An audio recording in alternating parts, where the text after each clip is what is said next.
Good evening, viewers, and welcome to round 5 of the GPVWC Super League season. You join us tonight for the Saudi Arabian Grand Prix at the Jeddah Corniche circuit. This is the first for GPVWC, added to F1 in the last few years, but the first time that we've actually taken on the track. It was meant to be round 4, but got pushed back a couple of weeks due to some mod errors.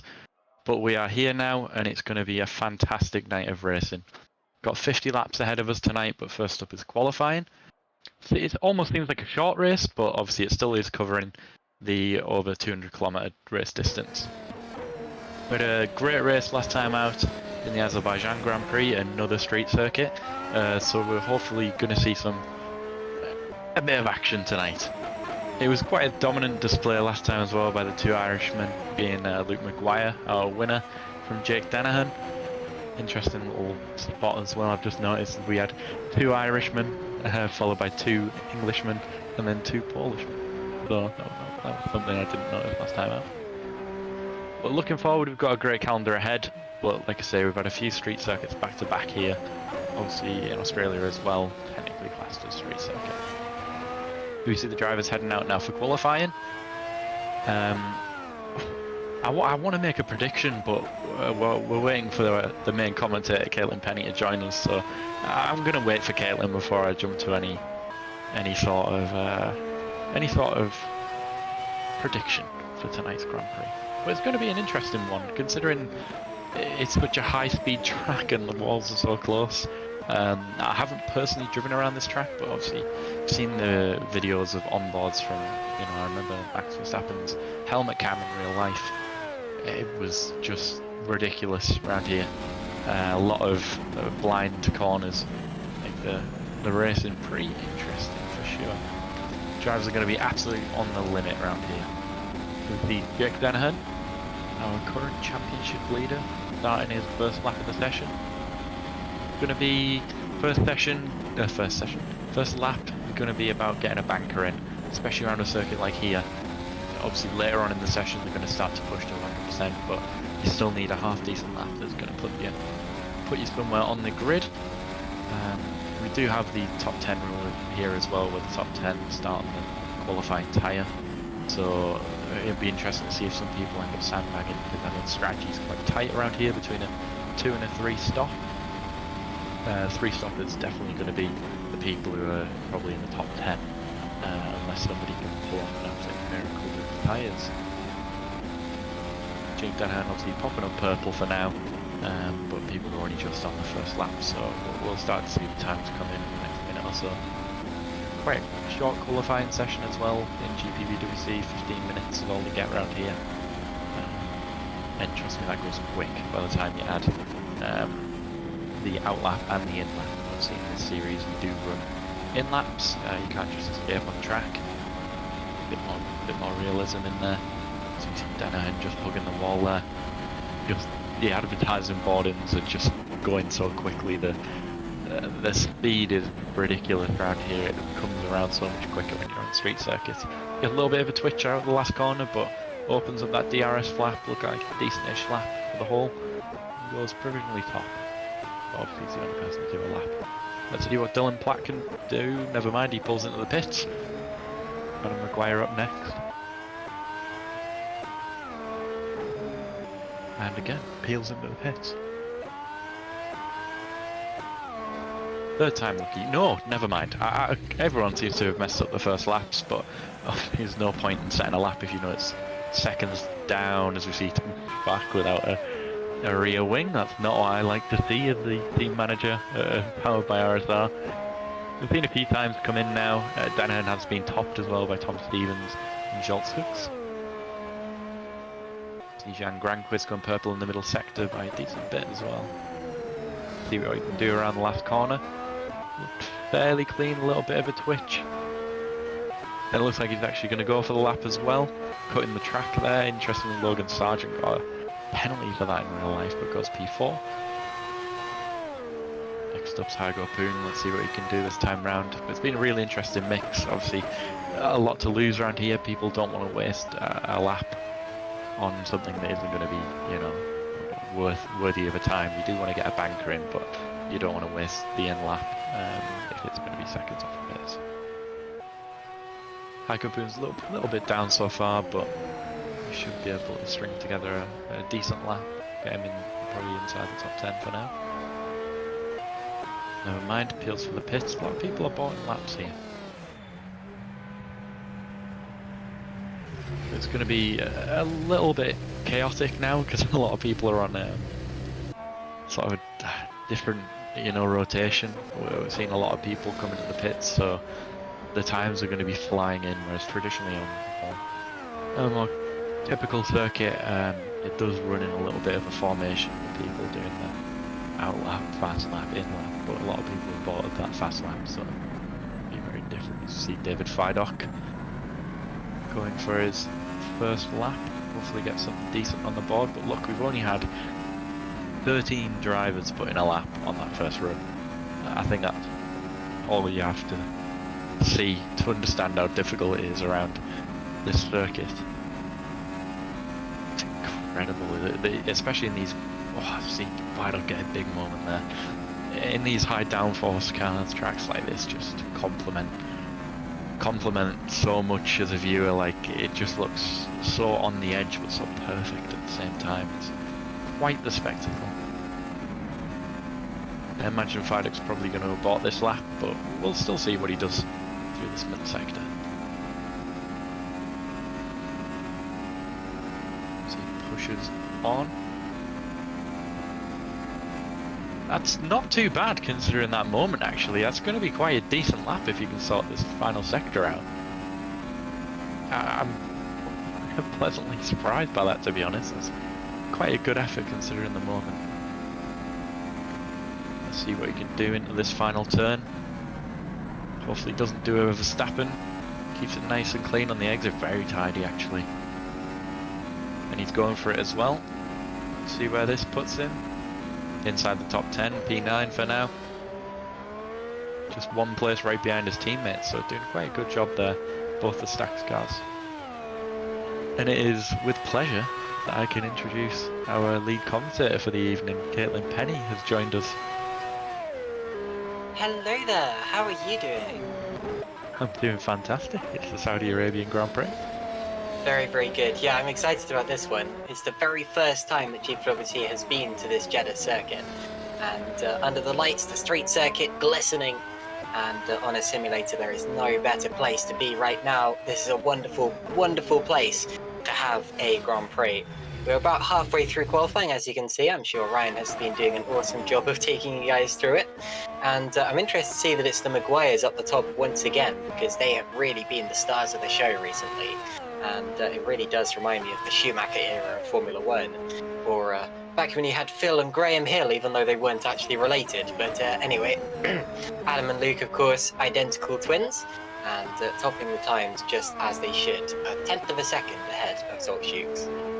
Identical twins and almost as identically rapid. As soon as I say that, Jake Dennehan goes and beats the time. There you go. But still very quick, you know. And still very even on times as well. So Jake takes pole, provisional pole by a tenth of a second, 0.123. Very nice little number there. Is Chris Shepherd racing for Red Archer, seems to be coming into the pits as we speak.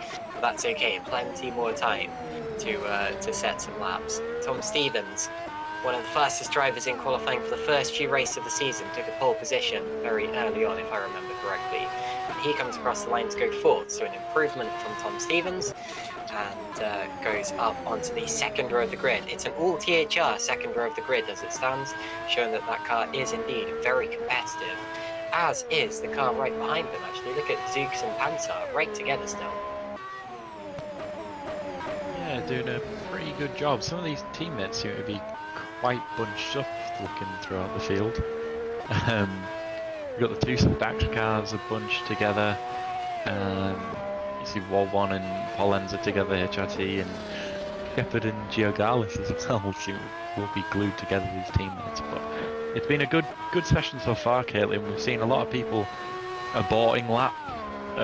No surprise on a track like this. I imagine contact with the wall or just mistakes, which is going to be a common theme of tonight. And I think it's going to be quite similar to Baku, where, you know, staying on track and out of trouble is going to be the aim of the game tonight. Oh, absolutely. You just saw Hygo Poom there, racing for Mood Auto Concepts. We have to say, I don't know if you've already mentioned this, Ryan, but get well soon to Florian Gaia, who usually drives the Mood Auto Concepts car. Florian was rushed to hospital last night and is still there today, so we do wish him the best of luck in his recovery. Hopefully he'll be watching along, and hopefully his team does a good job, and one that he can be proud of when he comes back. I had no idea about that. Sending the best wishes from the whole GPVWC community. Absolutely, that is a get well soon message extended from the whole GPVWC community, as I'm sure. Dylan Platt here in the other Mood Auto Concepts car, very Sebastian Vettel-esque livery with the German helmet design, and heading through the fast sweepers. Now, oh, that's a trouble. Whoopsie daisy, goes straight across the runoff area and gathers it up, but that'll be an invalidated lap. The problem, of course, with Jeddah is that a lot of the circuit looks the same from the onboards and from above as well. It kind of goes left, right in a series of sweepers all the way up to that long left-hand hairpin, and then all the way back again in the other direction where it does the same thing. The only exception, of course, being the start-finish straight, which breaks it up a little bit.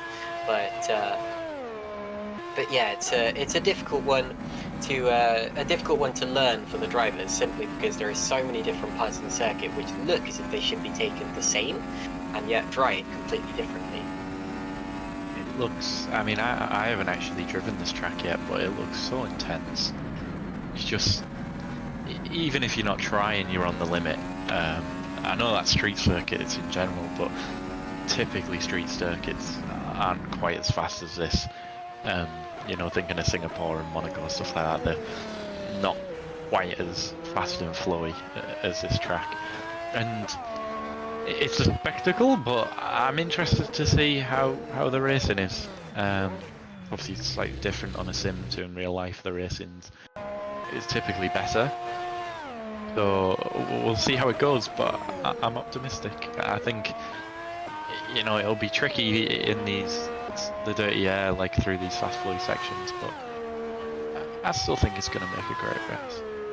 Now, I was not told that Maciej Winnick would be returning to GPWC today, but here he is Neither. in the Edge Esports car. Ooh, big twitch, and he clonks the wall. Maciej was one of the biggest drivers in the early part of last season, although he took a long break towards the end and then the start of this year as well.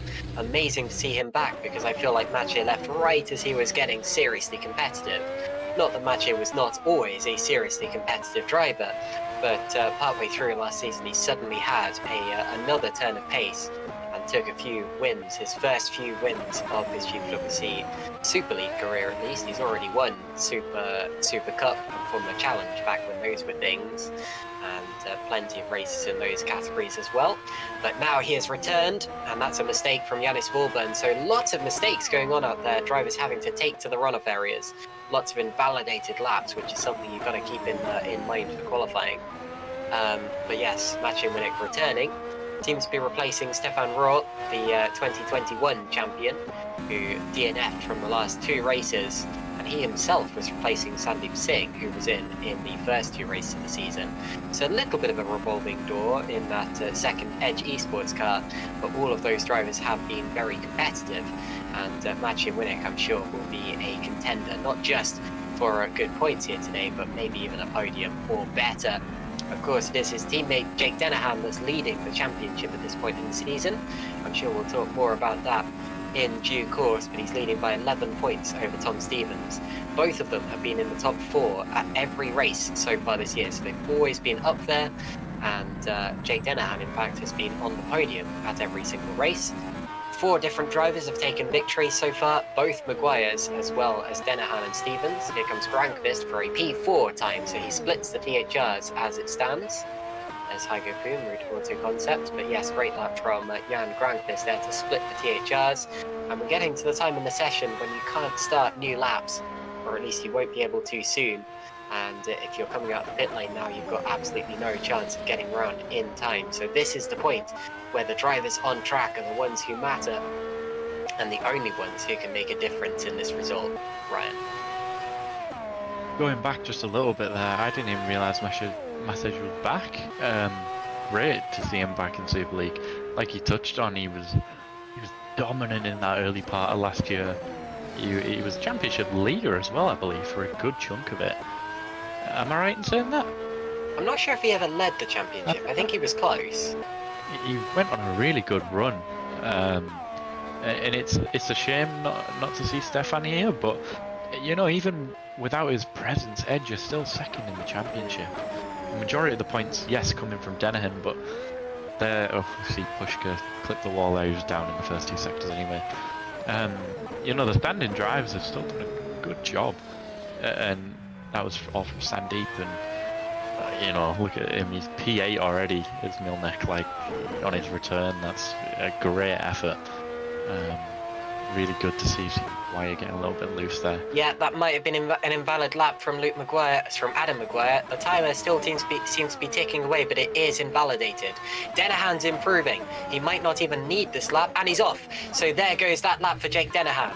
Is there anyone who can take those times away? Luke Maguire is on a lap, and it's a 1/10 of a second up in the first sector. Luke could still be on pole here for THR. Here he is in the middle sector. THR have been very vocal about how they don't think the car is going to be as competitive towards the end of the season. So they've got to score now. Every single race is seriously important for the THR team. And of course their drivers are excellent, so they can carry the team as much as they can. But now is when it really matters.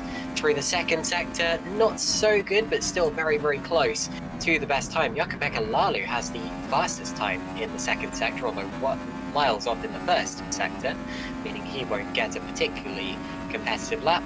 Across the line, and Luke Maguire, he's down. Luke Maguire is 3rd, and Lalu is 13th. So that means that Jake Dennehan has taken pole today ahead of the 2 Maguires. Doug Shukes is 4th for Adonis, very impressive from the Adonis cars. Both of them up there in the top 10. And we will read out the full order in a few moments' time. But an exciting finish to the qualifying session there, but it was just a few too many mistakes that kept people from stealing a lap from Jake Dennehan. What can we say? Smashed it again. Another the Irish are taking over this season. You know, look at that top 3 again. Indeed. So Jake Dennehan on pole, followed by Adam Maguire and Luke Maguire. Then Zolt Hughes, Jan Granqvist with that lap later on. Tom Stevens, P6. Daniel Stepkowski is P7. Maciej Winek on his return, P8. Robin Panzer, P9. David Fidok, P10. Good qualifying from those two. Tomasz Vok, P11. Heiko Kuhn, P12 for Mood Auto Concepts. Both Mood Auto Concepts in the top 14. Good stuff. Jakob Lalu is there in 13th. Then it's Dylan Platt, Philip Pushke, Fabian Schiertzik, Janis Wolburn, Moritz Kropp, Alexander Ragosa, and Giuseppe Lino. Those were the top 20. We've got 25 cars in total by the look of it. Pascal Pollins, P21. Then Chris Shepard and George Giagales, so Red Archer in a little bit of strife so far.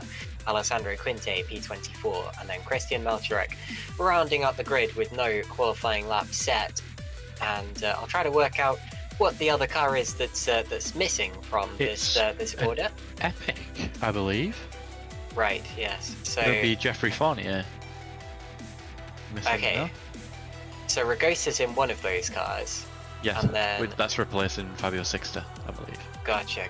Yes. It does look like Jeffrey Fournier's just joined the server actually, so he's missed qualifying and won't get to start from particularly high up the field, but at least he'll get to start by the look of things, and that means we will have officially a full house here in Super League. Always great to see, and you know, Jeff will be disappointed, but look at Baku 2 weeks ago. You just need to finish. There was people who'd lost wings who still managed to get points last time round. So as long as he keeps out of harm's way, he'll be able to work his way back up. Especially here, yeah. I mean, Jeddah, it's a circuit that most of these guys probably haven't raced at before. They've done a lot of testing here, but I mean, even so, things can happen. It's under the lights. It's a street circuit. You've got to be alert, and the walls are right there in case you're not. And in 50 laps, there's a lot that can go wrong around here. You've got to get this absolutely right. Quite a long circuit, quite a difficult one to learn. And like you said as well, there were accidents at Baku last time out. And if the same thing happens today, then the key will be finishing it. And sure, someone who, is a couple of seconds off the pace but doesn't lose a wing could absolutely snatch a point or two. Yeah, so it seems like a short race with 50 laps. Obviously, he's still covering the distance, but it's interesting. I don't know if you've seen anything about the strategy here, but it's going to be tight between a 2 and a 3 stop. The person who looks like they're in the best position, if I'm going to be honest, is Tom Schwach. That P11 spot being very, important, especially at a track like this. So we'll have to see. But looking at that qualifying there, Caitlin. Predictions? What do you think? Let me have a look back at the quali standings, because I've got to remind myself of what actually happened there. I mean, obviously the safe option would be to say Dennehan, but the Maguires. If I'm going to go outside shot, I'm going to say Granqvist, setting off P5.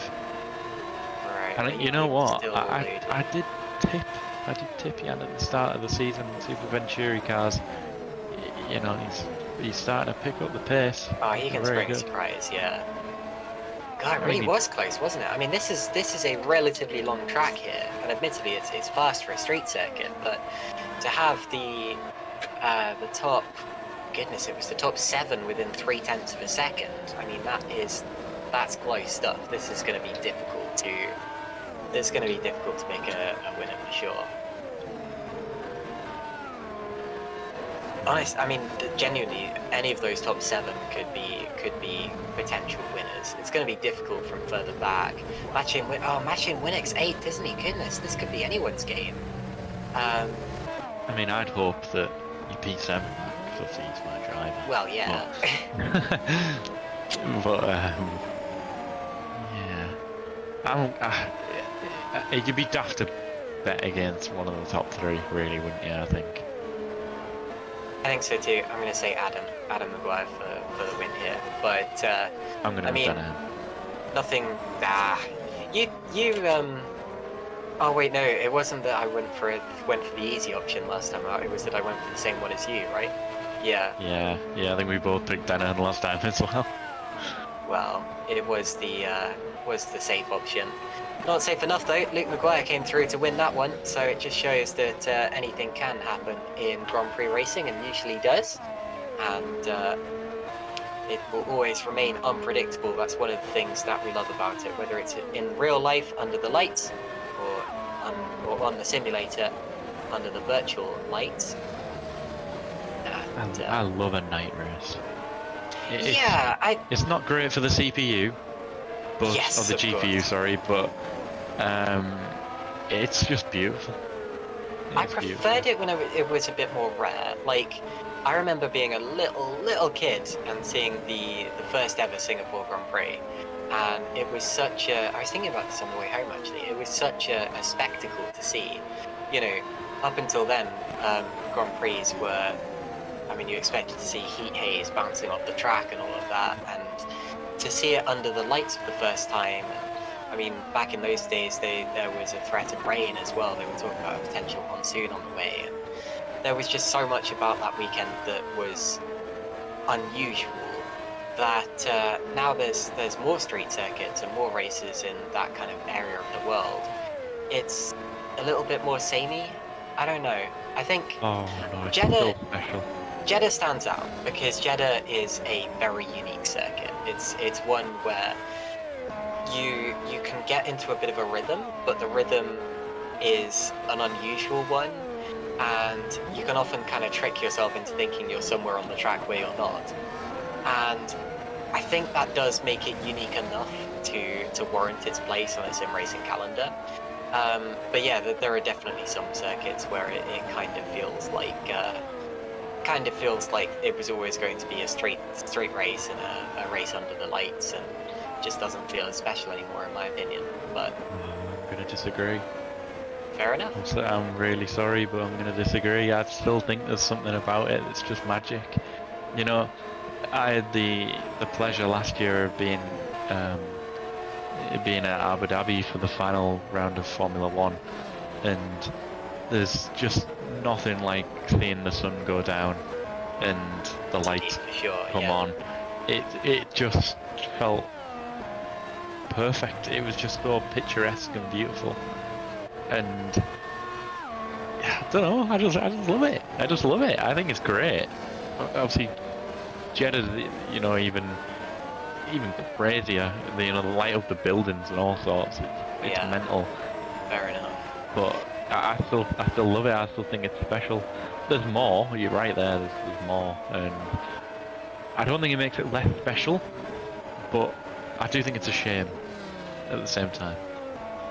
Fair enough. I don't know. I feel like I'm contradicting myself by saying that though. I still get very excited for any Grand Prix, Yeah. and having it under the lights does add something, I think. Does in NASCAR too. I really like the. Well, I don't watch NASCAR full races that often, but when it's under the lights, I think it does add something there too. Ed Hunter's reminding me that Le Mans has been a thing for over 100 years, so night race is nothing new. That's true, but Le Mans is very different. You get sections of the track there which are pitch black. You know, it's not under the lights, and you don't get cars shining there like you do here. Yeah, I mean, night racing has definitely existed for a good amount of time. I've commentated a bit of it myself in real life, but only the kind of night racing where you don't see the glinting helmets and the glistening cars and all of that. This is a very different style of night racing. Yeah, exactly. You don't have the floodlights right there. Mark313 says, kind of surprised that Wolburn and Pollens are so far off in quali. That's true. I think Yanis has been a little inconsistent. I think that he gets there in the race. He doesn't really tend to be that far up in quali. But keep your eyes on him. We'll see how he can come through the field. I don't think the qualifying order is going to be how the finishing order looks by any means. Plenty of other comments in the chat. Hello, good to see you guys. Hello, Raidos, and also, what's this? Ed Hunter saying Denahan is going to be determined to make up for Baku, and that draconian penalty. Well, Denahan didn't. I don't think he lost anything at Baku, did he? So he got a penalty for an unsafe pit exit. He got a couple of Yeah, but he never never lost a place because he's still showing up as second on my. And I know that. Did he lose the whip? I thought Luke Maguire won on the road. Wow, so that is something that I was not made aware of. Yeah, of course Jake won. Sorry. Yeah, of I course didn't think he did. Jake Wow. won. Or was it? Is it Australia that I'm thinking of, where Maguire came back? Yeah, you might be because Adam won in That's where I've Australia. got So yeah, lost. you're absolutely right. So Jake lost the win in Azerbaijan. Luke Maguire came through to win 2 because of the penalties. penalty. I had not even noticed that. Sorry, that feels really unprofessional of me. In my defence, I have been at work all day, but wow, why didn't anyone tell me? Goodness, that's big news. Yeah. So by the look of it, Jake Dennehan lost the win at Azerbaijan. He was given a time penalty for. I'm on the wrong 2 time penalties. It was thing. 2 5 seconds, so 10 seconds both for pit exit infringements. Oh, for pit exit. So did he do it twice? He must have done. Stuff. Yeah. Sorry about that. If anyone had to listen to that, it seems like Caitlin's having some microphone issues there. I see Maguire sliding into the pits there. That was pretty cool. Yeah, if I'm going to be brutally honest, I was clearly getting confused with Australia there. That's my mistake. Jolly good. Yeah. Yeah, sorry about that. Yeah. So you'd have thought that someone leading the race by so far would have been extra careful about things like that. But anyway, yeah. With that embarrassment out of the way, we're nearly getting ready for the start of the race. Yeah, we got out of the way early. I don't mind. Indeed. There's always one clip. Jake says he was saying all week that he thought he was going to get another penalty.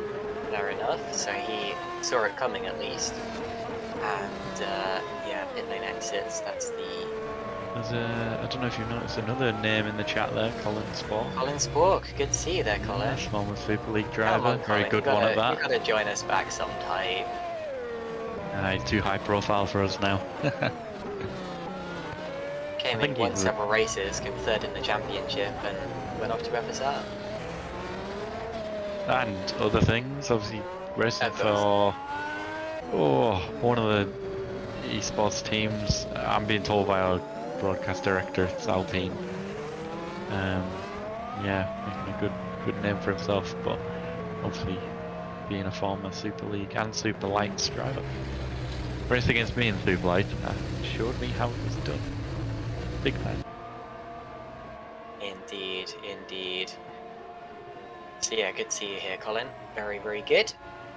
And hope to see you back again someday. I know that's kind of cheeky to say, but it would be very nice. Okie dokie, so the checkered flag has come out on this warm-up session. We're getting ready for the start. It will be in just a few minutes' time. We'll see the cars going out for their formation lap. And we'll be able to talk you through the order one last time. And look forward to 50 laps under the lights here in Jeddah. The good news, of course, is that with it being quite a long circuit and quite a short race in terms of laps, although it's still going to be the same sort of length as most other Grand Prix, there's not going to be that much traffic to contend with unless there are accidents early on or anything like that. Even so, blue flags will be at the ready and the drivers will be on the lookout. Of course, one thing that makes this different to the real-life Saudi Arabian Grand Prix is that there's no possibility of safety cars here. In real street circuit Grand Prix, teams often make their strategies under the assumption that there's going to be a safety car at some point, because there does tend to be. And here, of course, that's not usually the case. So you want to start on those soft tyres if you can, if you're up the front of the field. If you're further back, you want to save them for later. Now, I wonder, from a strategy point of view, I haven't heard that much about how the 2 or a 3 stop. Yes, but which are they favouring the hard tyres again? Yeah, I think I'll let P11 back will be in some order, medium, hard. Fair enough. Is what I think, at least. Yeah, tyres Obviously, have you been. could go hard, medium hard, or whatever, but something like that. Tyres have been a bit of a discussion recently because in both the real world of racing and in Super League Grand Prix racing, we've seen a lot of drivers just favouring the hard tyres and sticking on them for as long as they can, and some drivers making pit stops, you know, 1 or 2 laps from the end, or in the case of Super League, you know, starting off the race on the softs and then pitting 5 laps in. So you got to keep your eye on that. If we do see a car diving off into the pit lane early, it's not necessarily that they've had some sort of incident or that they're out of sequence. It just means that they have decided to stick on a better set of tyres quicker, and it might well work out in the long run. So here's the starting order once again, and it's going to be Jake Dennehan on pole position, the on-the-road winner of the last race before he had it wrapped away from him for his pit lane exit infringements. Adam Maguire is second, then it is Luke Maguire and Zolk Shukes. Jan Grankvist is P5, then Tom Stevens, Daniel Stepkowski and Maciej Winnick. Returning Maciej Winnick, who I think did lead the championship last year. Robin Panzer P9, then double champion David Fidok. Tomasz Vok P11, Hygo Poom P12. We move further down the order to see Jakub Lalu, Dylan Platt, Pushke champion in 2015, then Fabian Schiertzik. More to come, of course, we've got Yanis Walburn, Moritz Kropp, Alexander Ragosa and Giuseppe Lino. And then the final 6 cars on the grid. You'll see the next 4. We've got Pascal Pollens, Chris Shepherd, George Giagalis and Christian Malczarek. Both the Red Archer cars struggling somewhat in qualifying. And as we had a commenter point out just now, other cars struggling too. We've got Jeffrey Fournier P25 and then Alessandro Quinte rounding out the grid in P26. And the reason he's behind Fournier is because he had an outstanding penalty, and that's why he's back there, even though Fournier took or didn't set a qualifying time. So those are the drivers to look out for. In the championship, Jake Dennehan leads by 11 points despite the penalty from last time out. Stepkowski is third despite no podium finishes yet. I think it's only a matter of time for Daniel Stepkowski, and it could well happen today according to his qualifying performance.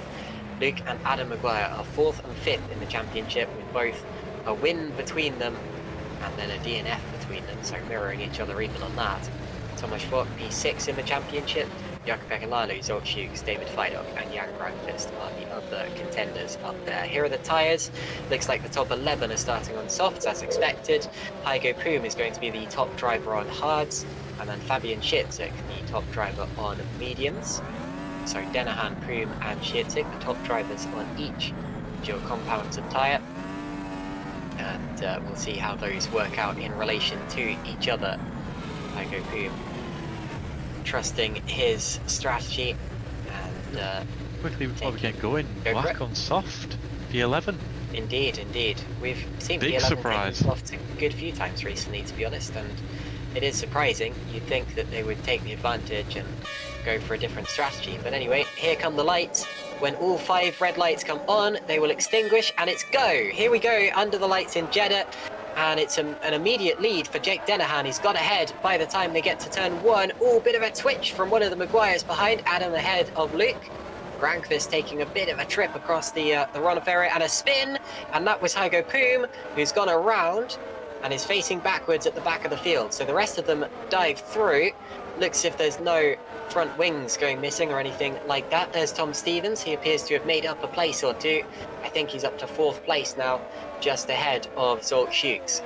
Through they go. There's the middle sector of the circuit, and it is indeed Dennehan, Maguire and Stevens, followed by Shukes.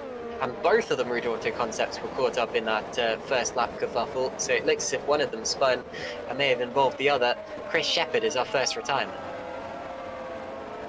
What a interesting start. I mean, Poom got jinxed by somebody in the YouTube chat there. Grip722 said that he was quick in SL2, but that's a shame for both the mode cars there. Chris Shepherd as well, a bit of a shame. I know he only picked up testing last night, so not entirely surprising, but not great for the Red Archer boys. They're already down in the dumps in qualifying there. But steady start at the front, kind of to be expected for now. Stevens getting a good jump, Granqvist going backwards as well. Jim Stepkowski already, Milnek.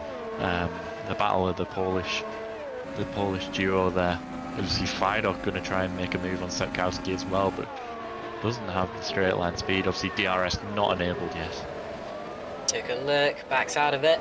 DRS is going to be extremely effective here, it always is. So much so that they've kind of nerfed it for this year in the real world. And the DRS activation zone is often the site of some games of chicken, which I hope we don't see too much of today. Here's Igo Poom, but that appears to be a lap after his incident. And if we look back earlier, we might be able to see what happened to him on the first lap of the race. And here we go then. So the field fanned out at the start. Here's Hygo with his bright green helmet. And is it him that spins or is it his teammate? It'll be Hygo. So he gets over the curb, around he goes. And where does everyone else get caught up? Well, it looks as if Platt was already involved back there. Shepard was already missing his front wing. And then Poom rejoined without actually touching anyone. Good to see there's no damage for that car. Looks as if there must have been a separate collision for Chris Shepard. Yeah, it'd be interesting to see what happened with Shepard there. But for now, we keep going with yellow in sector 2. Been some quite a few yellow flags so far. Fabian Schiertzig dropped down the order a bit. Here's Dylan Platt recovering, going toe-to-toe with one of the Red Archer cars. That'll have to be Giagalis because, of course, Shepard is out of the race. Here we go down to this hairpin left, and then out towards the start-finish straight. There's a tiny little kink in the straight, so it's not fully straight, but anyway. And Platt makes up a position on Giagalis there. The rather inexperienced Giagalis, who's doing a good job just to be here, although unfortunately DNF'd from his first Super League race. Last time out, if he can finish today, that would be a big step forward, and I'm sure a confidence boost as well for that particular driver. David Fidok, running P9, a driver who needs no confidence boost. He's had those 2 World Championships in the past. Here's Christian Malczarek for Green Stripes, and we saw that Schiertzig in the other Green Stripes car was a little held up just now, and it may have been... Ooh, well there's the contact. So Malczarek spun, and he was collected by one of the Marood cars. Here's Shepard, and he had already lost his front wing by the time we picked him up. He was, of course, the first retirement of the race, and it looks as if he didn't want to return to the pits, missing that front wing. And I don't really blame him because that is a long way to drive, and on the first lap of the race as well, you kind of know that you don't stand... There's a big spin from Fabian Schiertzig, and you don't stand much of a chance if you collect this damage early on. You do still stand a chance though, especially in a street circuit. I'd keep going, but of course it is up to the drivers, and maybe he just wanted to save the engine or something along those lines. The Marood Auto Concepts car that you saw getting involved with Malczarek there seems to have got away without losing his front wing, but even so, he might have some suspension damage or something along those lines. On with the race, and DRS is active. Yeah, we see a big move coming in from Stepkowski. Let's see if he can hold it. It's quite easy to hold it around the outside here. Oh, as we see Milnek doing a Verstappen there. Yep. Understeered straight into the side, and Stepkowski the big loser in that, Fidok being the gainer, but not particularly what we like to see. I don't understand the aggression from Milnek. They're already 3 seconds off the back of the leading top 6. Somebody racing with the head probably would have let Stepkowski go there, but anyway, you can see, we'll see the replay here, he tries to hold it. Stepkowski does make a little bit of contact to push him actually onto the curb. Probably worked out fair there. In all fairness, I think when it did stick within the lines, but he did also come out into Stepkowski, so, you know, we'll leave that up to you. But it was very reminiscent of some things we've seen in the real world of Formula 1. And anyway, back to the race. Jan Granqvist is up to 5th ahead of Zolk Schukes. But look at the gap that Jake Dennehan has pulled. He's broken the DRS already. I don't think Maguire ever got DRS in this race, because by the time they got to it, Dennehan was already far enough ahead. Luke Maguire is now the top attacker behind his brother Adam. He's bringing Tom Stevens with him, and Grandfist is holding on for dear life, only just within the DRS zone through some of these sectors. But whether he gets it on the straight or not is another matter, and that, of course, is what matters. Down the straight we go. Robin Panzer running P10 on the back of Stepkowski, who might be a little fired up after that brief collision he had with Maciej Winnick on the last lap. That's fanning out behind as well as they fight for the lower positions of the points. Where it's cropped there, Pascal Pollens. Pollens has made up a couple of positions early in this race, as our chap predicted. Yellow's out there somewhere, so hopefully that's nothing serious. Oh, Fournier's out. Fournier's out of the race. I mean, the evening hasn't been too great, has it?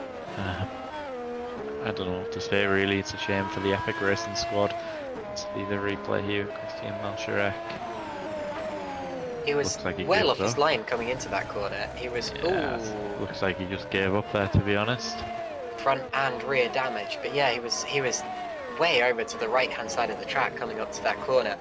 And normally you're over to the left there, and there's the DNF. That's the disconnection from Geoffrey Fournier, and he becomes our second official retirement, depending on where Malcherek got to. Malcherek apparently is still running, so I don't think he has fully given up. I think he just made that mistake and didn't really try his best to keep it out of the wall. Is he DNF now? Yeah. As soon as you said it. We're still showing us one lap down, but he appears to be our third official retirement from this race. See Adam getting a little bit loose at last corner there. Will his twin attack him too hard? Well, he's going for it. And there they are. Going for it. And Luke Maguire demonstrates how devastatingly effective the DRS is. Flies through like a Red Bull, and it's still Maguire second and third, but of course they are the other way around now, and still 3 seconds behind Jake Dennehan. The gap came out in that move. It's probably more like 2.5 seconds on average. That was just that one particular subsector. It's the ones across the DRS detection points that matter. Here's Jan Grandfist now in P5. That's where he started. He was initially passed by Tom Stevens, although of course he has got past Olszewicz himself. You can see those drivers swapping around him on the order. Igo Poom dropping 8 places, I'm afraid to say, due to that spin we saw earlier on. And the biggest gainer appears to be Pascal Pollens, up 4 places. I'd have thought there would have been some bigger gainers than that, considering the incidents that we've seen so far, but anyway, plenty of time still to go. 4 cars out already, says Grip722. Yes, indeed. Yeah. So who's the other one? Shepard, Malcherek, Fournier. Quinte. When did Quinte go out? Don't think we've seen that. Okay, so unfortunately we've also lost Alessandro Quinte. Sorry for not picking that up when it's actually happened. So yes, 4 official retirements now, 22 cars remaining, and all of these cars have been relatively unaffected by the incidents so far. There haven't been any lost wings in this bunch. Have a look now at looks as if the Maguires were about to swap again there. Here comes Fidok, and there is David Fidok passing Maciej Winnick up the inside into turn 1. Nicely done, and through into 7th position. It needed to happen. It really looks like Milnek is the cork in the bottle. Yeah. There's a good 3-4 seconds gap back from that leading pack, but I'll tell you what, the Maguires and Stevens have got it good here. Obviously those 2 teams, the THR and Nocturne, work together, and I imagine right now they are just, the 3 of them are just pushing on as hard as they can, and I say that, but they're still losing time at Dennehan.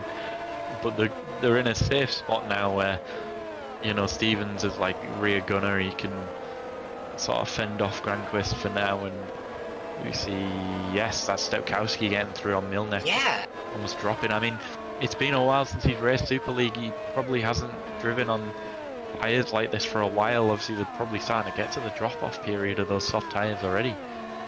And that point in the track is not normally an overtaking opportunity, so Winnick is struggling out there. And look at that, he's struggling again, runs wide. He's got Roman Panzer all over his tail now. There's another DRS zone here, and he's going to be monstered. Here comes Panzer around the outside. They both do have DRS here. Now where's the next corner? It's a left-hander. And they go side by side in. They're both going to get DRS again on the exit. as soon as they cross that line. Winnick stays out for another lap despite his issues. And through goes Robin Pansar now. These two have been racing for a good few years by this point. And it is rare to see Winnick dropping like this, but anyway, just appears to be that point in his stint. And here's a replay of one of the mistakes that he made. This is when... Really interested to see this. It was a big twitch. He lit up the rear tyres, and that allowed Stepkowski to get side by side at a point in the track where you really don't expect to see battles. And through he went. Very brave, opportunistic move from Stepkowski, but Winnick did kind of hand it to him on a plate. And that's what happens when you light up your rears. It'll probably be those tyres that go off first here. Yeah, maybe he just overheated his tyres a little bit with that switch, but it's a shame. I did have a little bit higher hopes, but let's see. Maybe Fidok and Stepkowski can push on together, try and catch on at the back of Shucks there. Again, doing a good job. The Adonis cars this year have been really, really solid. I don't think they've had the results that they deserve. Yeah. You know, especially Panzer. He's had was it a disconnect in Baku that he had from running in like one of the top positions and stuff? He looked really solid, but Stevens and Maguire getting together. Oh my goodness!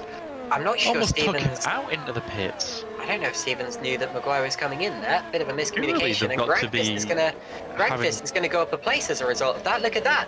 Well, he's on the outside, so he won't, but he took advantage.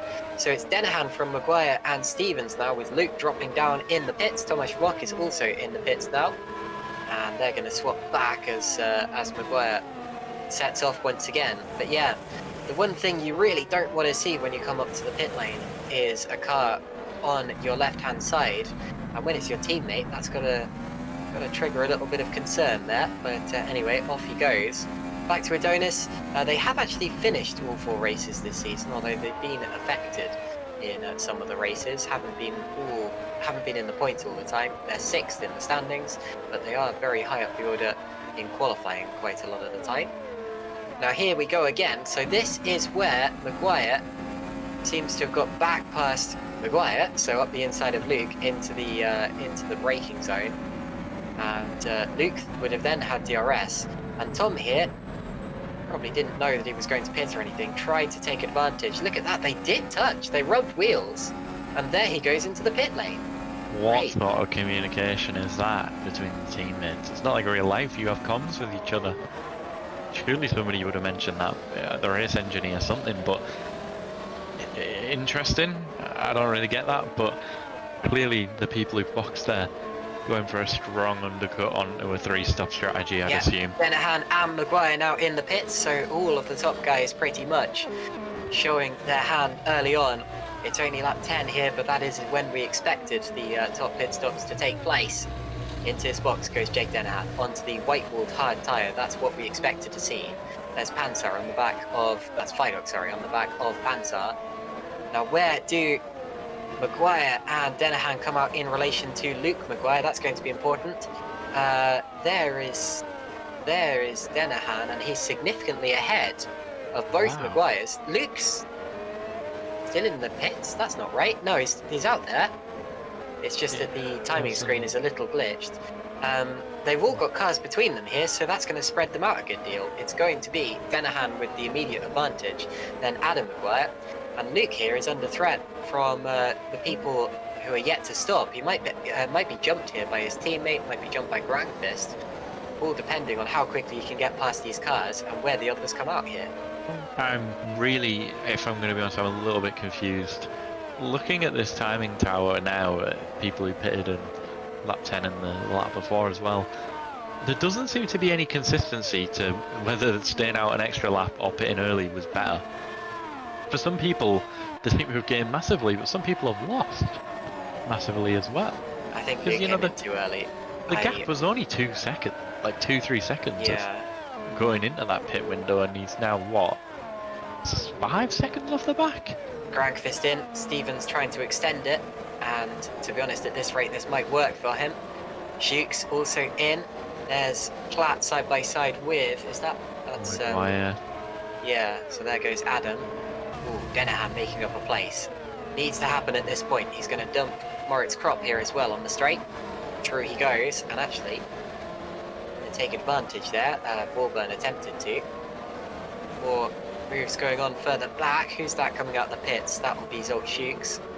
And he comes out just behind Luke Maguire there. Very, very close. And Grangfist has jumped him. So as I expected, Jan Grangfist has got ahead of Luke Maguire. And that bodes very well from for Tom Stevens. I expect that he will do the same. Now the question is where he comes out in relation to Grangfist. I'm surprised. I'm confused. I'm surprised and confused. I don't know what we've missed there, but that seems to have been a terrible strategy call for It was Luke. just too early. He just got caught up in the traffic.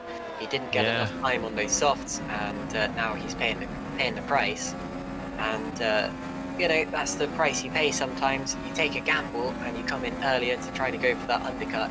But if you find a face full of slower traffic, then you're not going to be making up that time. Here he goes. That's a brave one. Ooh, that's very brave. That's where Raikkonen and Alonso had a little spat a couple of years ago. And he goes through on Ragosa. Into the pits comes Tom Stevens from the lead. Does Pansar fancy leading, or is he going to come in too? We will see in a couple of seconds. There's a move into the corner. Grangfist very late on the brakes. Nearly ran straight into the back of Adam Maguire. And he's tight on the exit with Ragosa as well. It's Platt, sorry, not Grangfist. And they are still side by side. And it looks as if Lalu is going to lead the race for a bit because Pansar and Fidok are both into the pits. Look how messy that is down into turn one. With Maguire, does he go round? No, he's it's it, him. but Ragosa goes round. Straight into Dylan Platt. Goodness me. That was so messy into turn one there. Everyone congregating on the track like it's the first lap of the race. Lalu leads by half a second from Pushkate. The effective leader is Denahan, who's nearly caught them here. Winnick is miles back. Here's a replay now. And this will be Luke Maguire on his outlap. There's Jan Grangfist, and here's the kerfuffle into turn one. Now, how does this all start then? They're passing Platt. Oh my they go three word. wide, massive dive. No. And he wasn't even expecting to go for that dive there. It wasn't his... Oh, there's Ragosa spinning into Platt.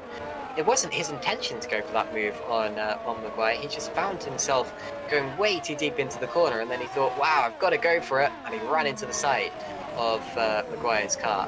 That was a little bit messy into turn one there, but that's what you what you get when you try to get 5 cars into the space of maybe 3 car lengths. I feel for Maguire there. Like, that was pretty brutal.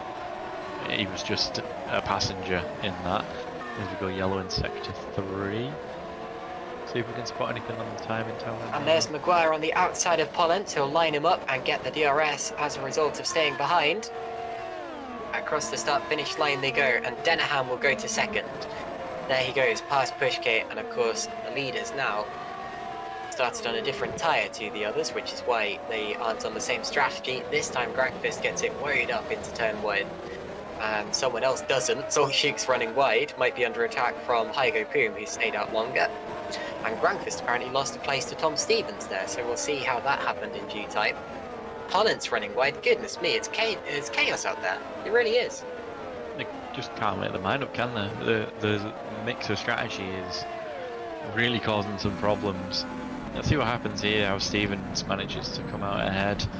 It's a little bit of a slide.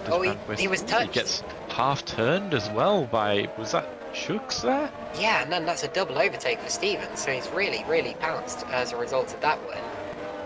Through as well, and yeah, it was Pollens running wide, so through as well came Luke Maguire. Yellow flags up there somewhere, I'm not surprised, and Yanis Vorburn, oh, big crash, who is that? Pascal Pollens involved with, that can't be Vorburn, because Vorburn's gone back to the pits already, so someone else involved there. And we'll have to see. Shooks? Oh no! Shooks? Oh, Jukes was doing so well.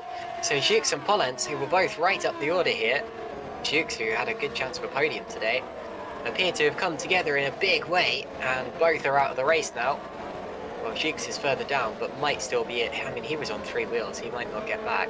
I think it was Pollens who was on 3 wheels, actually. He was stuck in the barrier as a result, and I would love to see a replay of that because that looked to have been a strange one. Here's Maguire. Oh, he's right up with Tom Stevens and Jan Granqvist. And Tom Stevens has got through, so that is a very important fight there. Here's Tomasz Włoch. Goodness, it's hard to remember the order, in fact. So I know, I kind of want to apologise to the viewers. It's so crazy, it's hard to keep up. Right, well, here's what happened to Volburn. Here we go. So Volburn going through the corner. He is to be on his own. Yes. Oh, it's a Mick Schumacher style crash. Or who else was it who did it that year? Roy Nassani maybe. Pascal Pollens on the back. Ooh, that was Jukes making a dive, and there was the contact, and they both went hard into the barriers. On the outside, I don't think I've seen anyone hit the wall so early in that corner before. And very heavy damage to both cars there. Jukes in the pits now, so he has made it back. 20 cars remaining in this race. It is tighter at the top than it was before the pit window.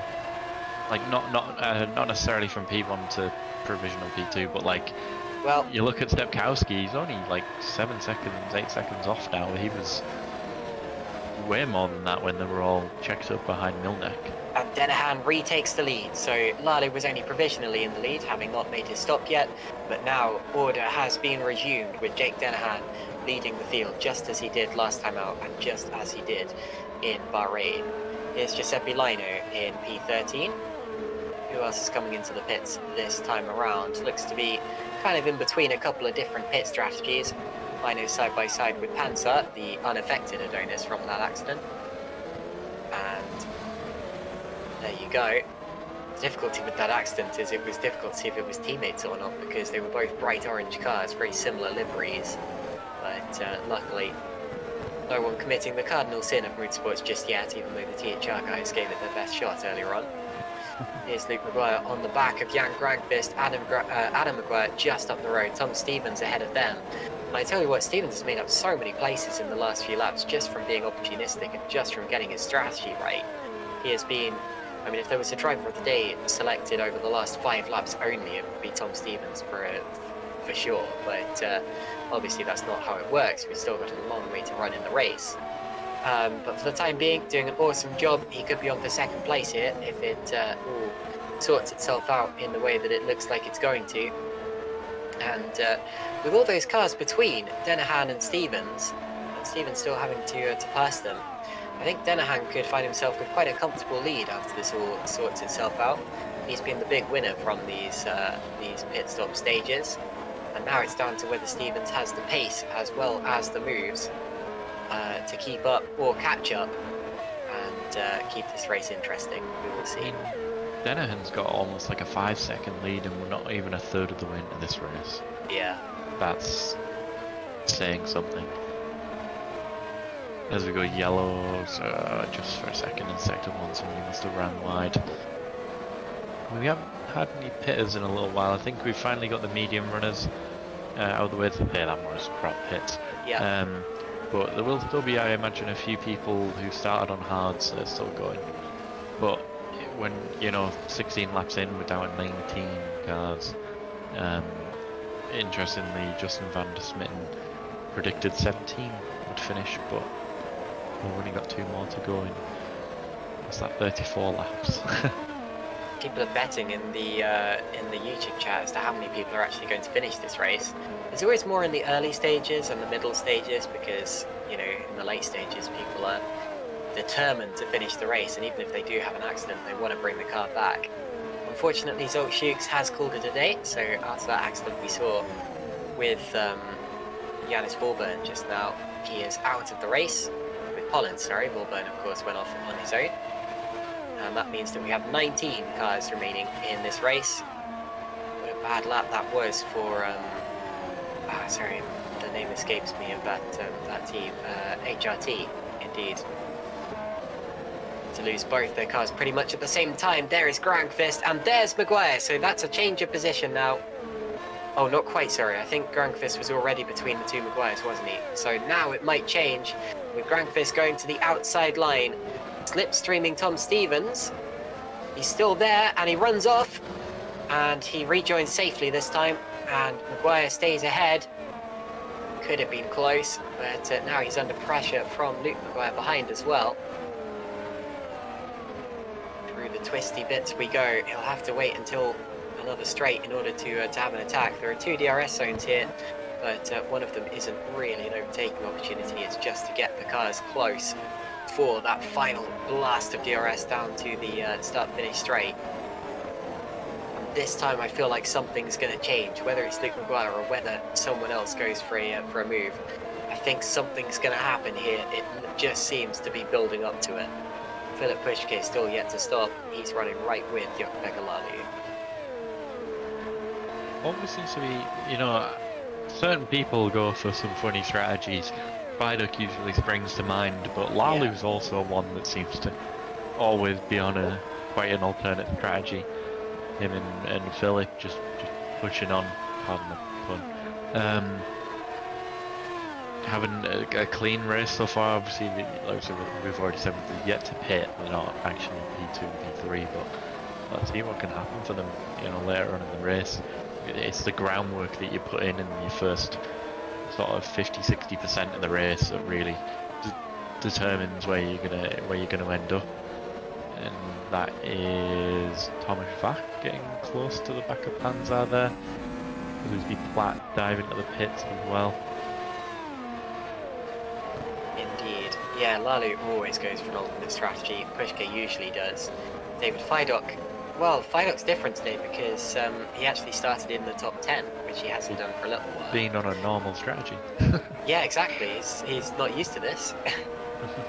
Doing a decent job. I still think he could be a challenger for maybe 7th place towards the end of the race, but all depends on what happens up ahead of him, of course. And there is Grankvist with Luke Maguire, and Luke is going right around the outside. Oh, it was a good start to the move. He had a little twitch, but I think he's going to get it, you know, because he's on the inside now. There's a left-hander, a right-hander, and through he goes. So Luke Maguire does get the move done on Jan Grankvist, and that was potentially the move of the race so far. Very brave. It lasted a long time, several corners, but the main part of it, the bulk of the work, was done around the outside of a long hairpin bend. Solid move as well. No contact, just nice and clean. Both got a little bit of a twitch in the final part, but managed to come out unharmed for this overtake specifically. Let's see what they can do. The two Maguires and Stevens really need to get the head down. Tom has brought that gap down as well to Denner, and he's doing a cracking job. Considering he was at the back of that train in the first stint, he's really showing up the Maguires here as we see a massive defensive move there down the straight. It seems like he's held off Granquist for at least this corner, but I'd love to get a replay of that. I just saw car flying in the background towards the wall. Oh no. Hopefully everyone's okay. Didn't hit the wall. Didn't hit the wall. Just looked like he was gonna. Dylan Platt and Alexander Ragosa. That's over P16. There we go. Of course, points go down to P15, although Platt on a slightly different strategy to the cars around him. There's Pushgate. These two have been entertaining the crowds for a while, but they're being caught by the attackers behind. Not much of a pace difference between the two, actually. Only a couple of tenths of a second per lap, but, well, you know, 7 or 8 tenths of a second per lap, but even so, you'd expect more with drivers who have been out for so long. Sorry again for the technical difficulties on Caitlin's end there. Yeah.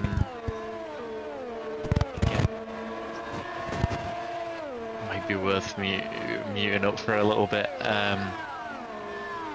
Yeah, Stevens is starting to catch the traffic here with Pushka and Lalu.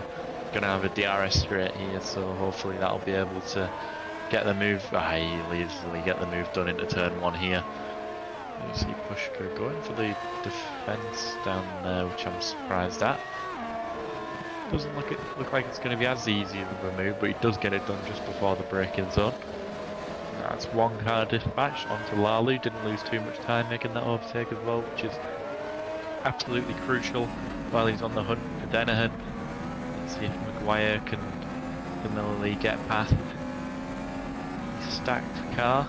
Always a great livery from Jeddah Designs as well. Not biased at all because he does my liveries. Yeah, we see them all running wide through that section. It's with a little bit of dirty air, it's quite easy for the front to push on there. Indeed. Sorry, do I sound okay now? I think I just. I'm great. Good. I think I just nudged my microphone, but that's okay.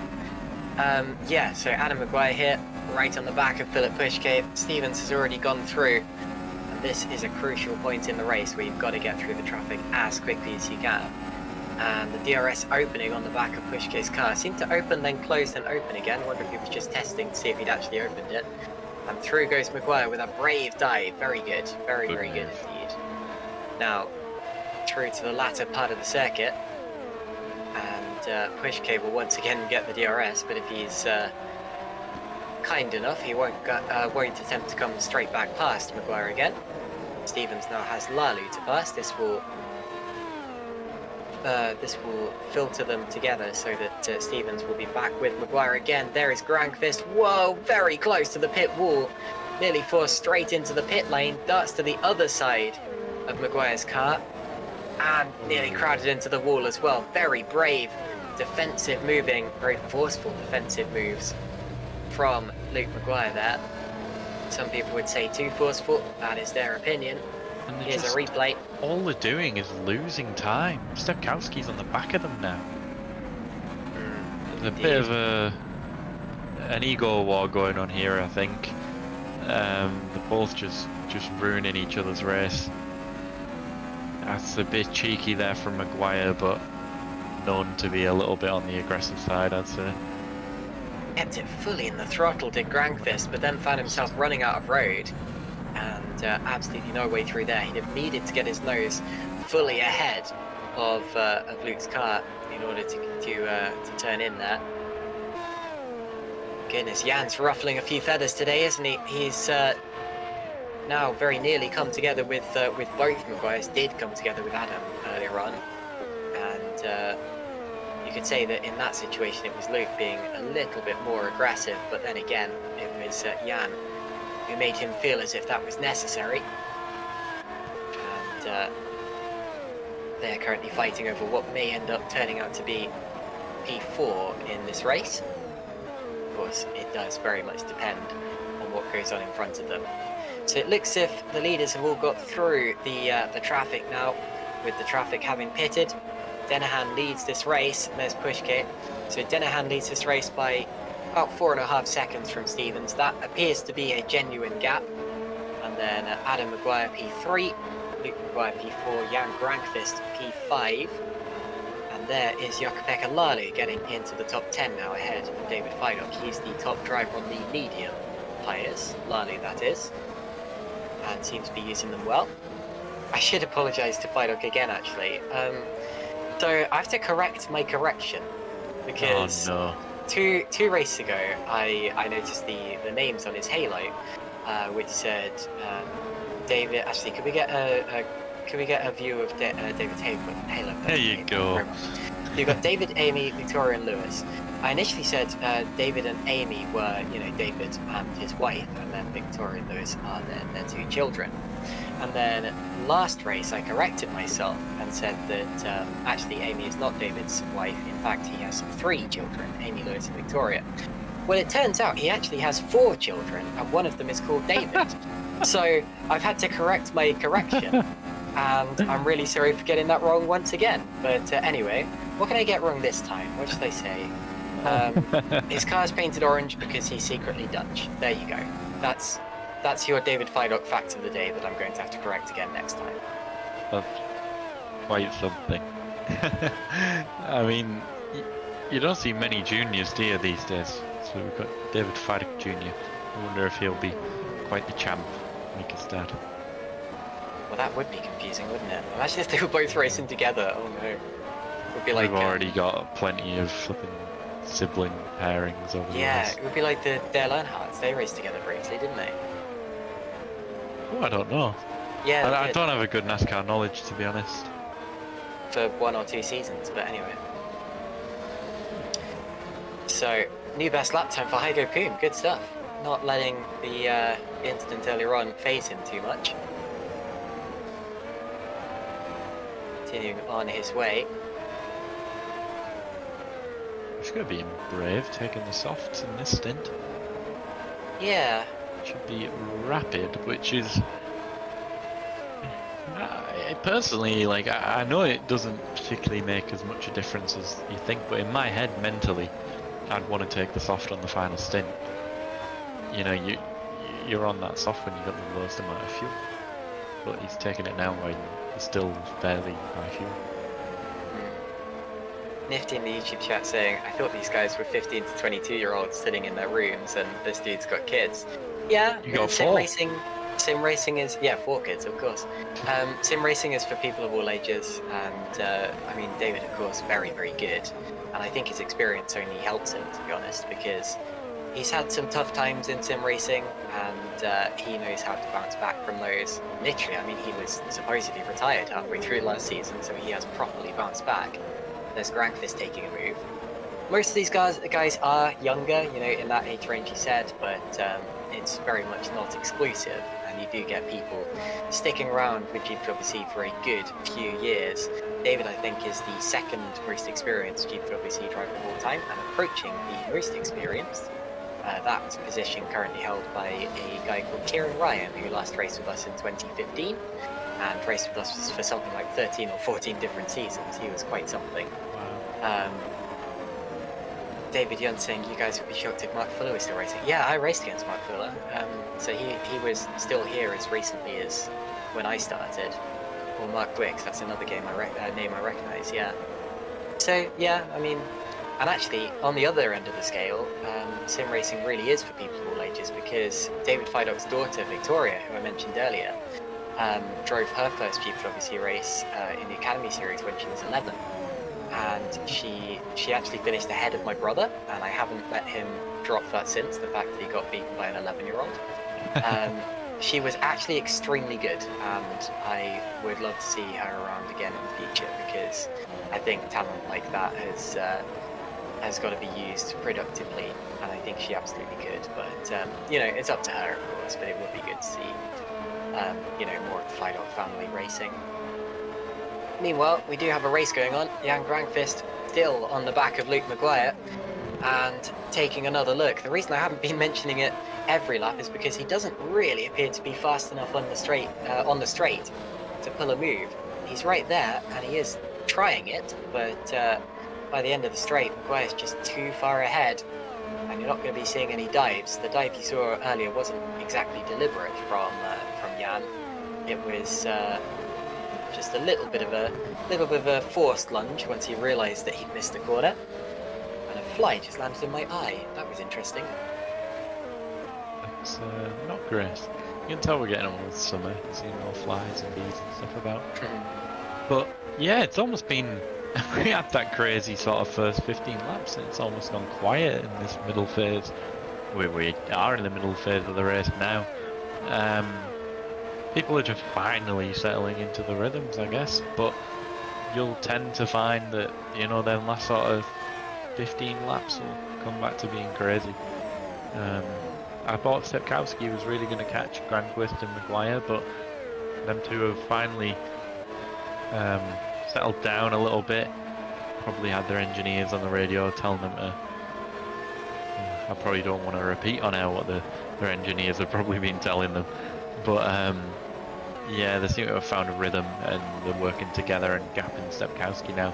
He was in a little bit of no man's land, to be honest. He's got a couple of seconds back to Panzer and a couple of seconds forward if he wanted to catch Granquist. As we see Granquist making a move on Maguire, yes, gets it done into turn 1. As soon as I said that these two were settling down, Granquist goes and puts in a good move. Well, we assume a good move, we didn't see it.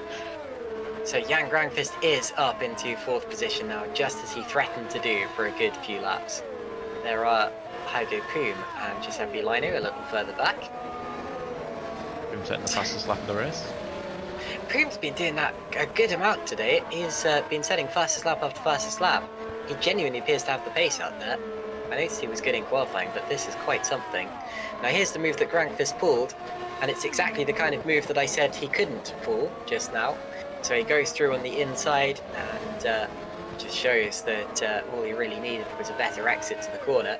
maybe Luke was a little slow out of the corner. I didn't quite see how that was set up, but whatever the case, the outcome is the same. And through they go as the YouTube chat devolves into a chat about Roblox racing. Very interesting. On the topic of YouTube chat, please send through as many comments and questions as you'd like. Yeah, it's been good today. So you can tweet at us as well at the GPVWC Twitter page, hashtag SL1, hashtag GPVWC. Love to see, you know, your response. It also helps us have some talking points in some of the quieter parts of the races. As we see, who's this, Dylan Platt, looking away. It's weird not to see him and Fidok glued together like they have been for the last few rounds, seemingly. Remember Australia?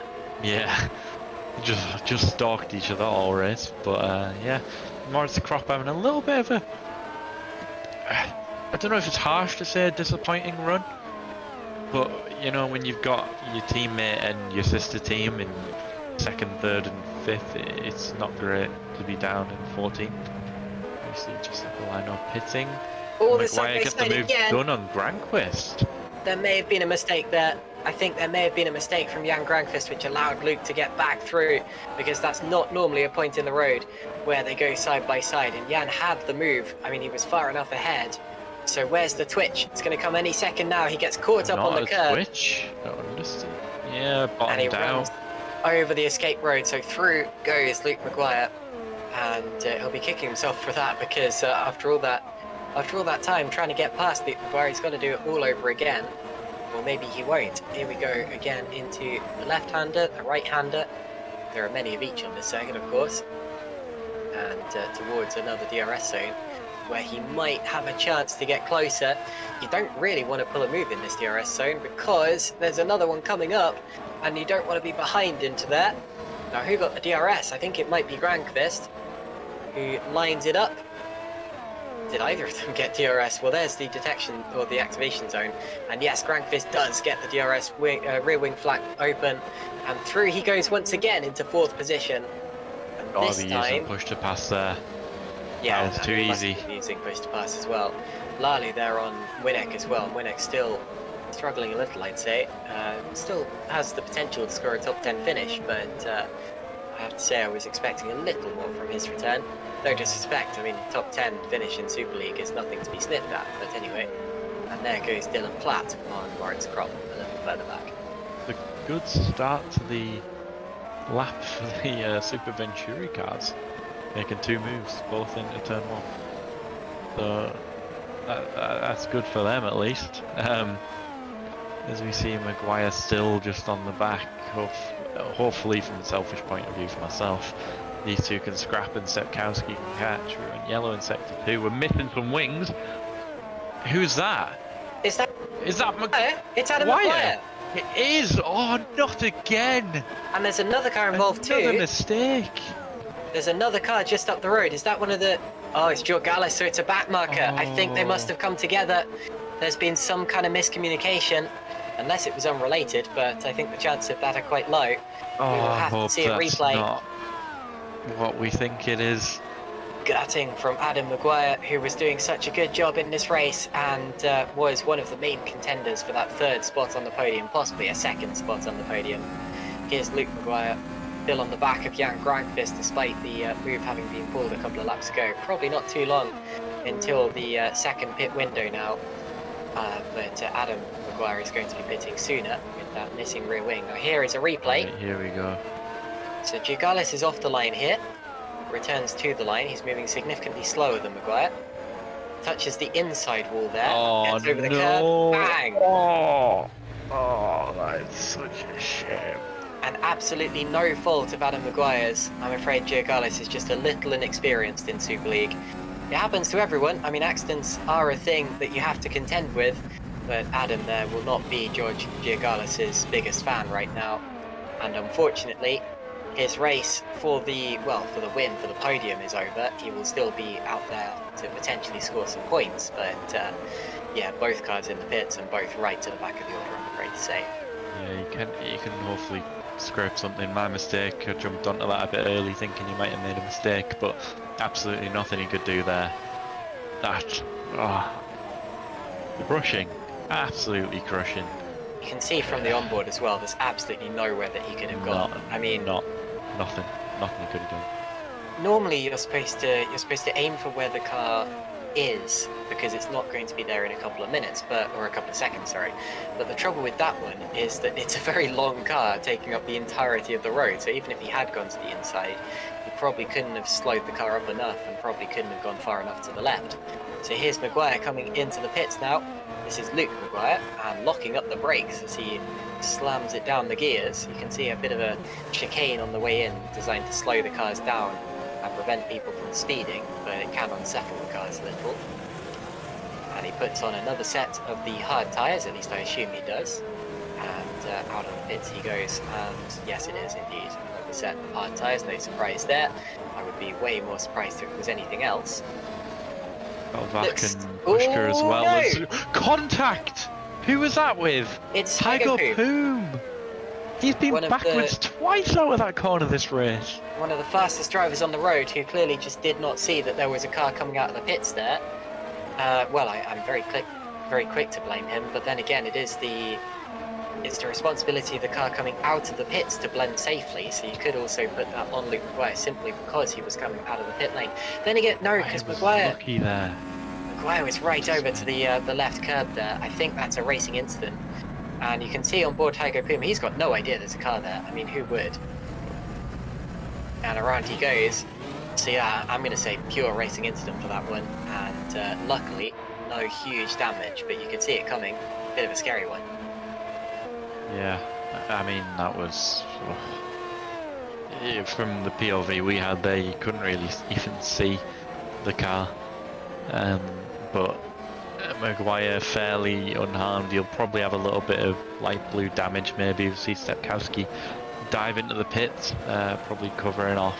And Grankvist. So here goes the start of the second pit window, and they will run to the end here on another set of hard tyres. So it's basically 10, 20, 20 in terms of the laps on different tyres. What's happening here with Tom Stevens?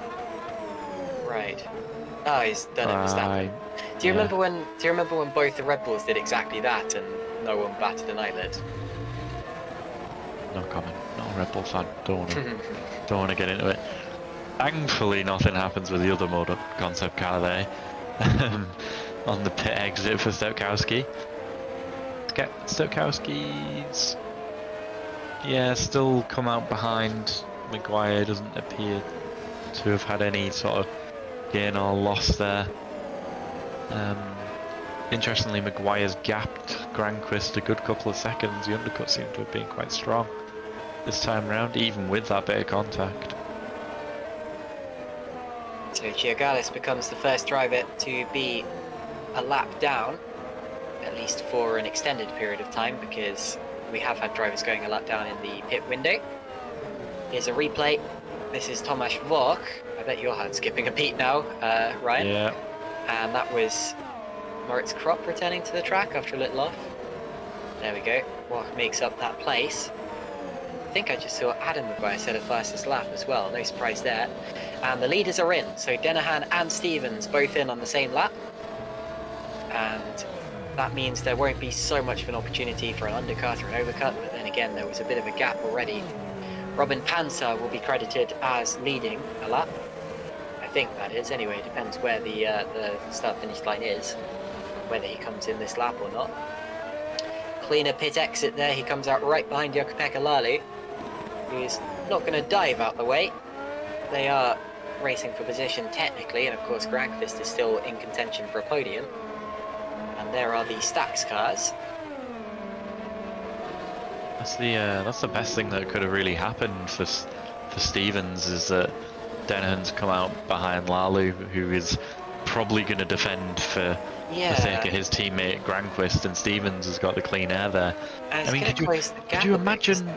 Imagine what would have happened if Stevens was at the front of that train in the first part of the race.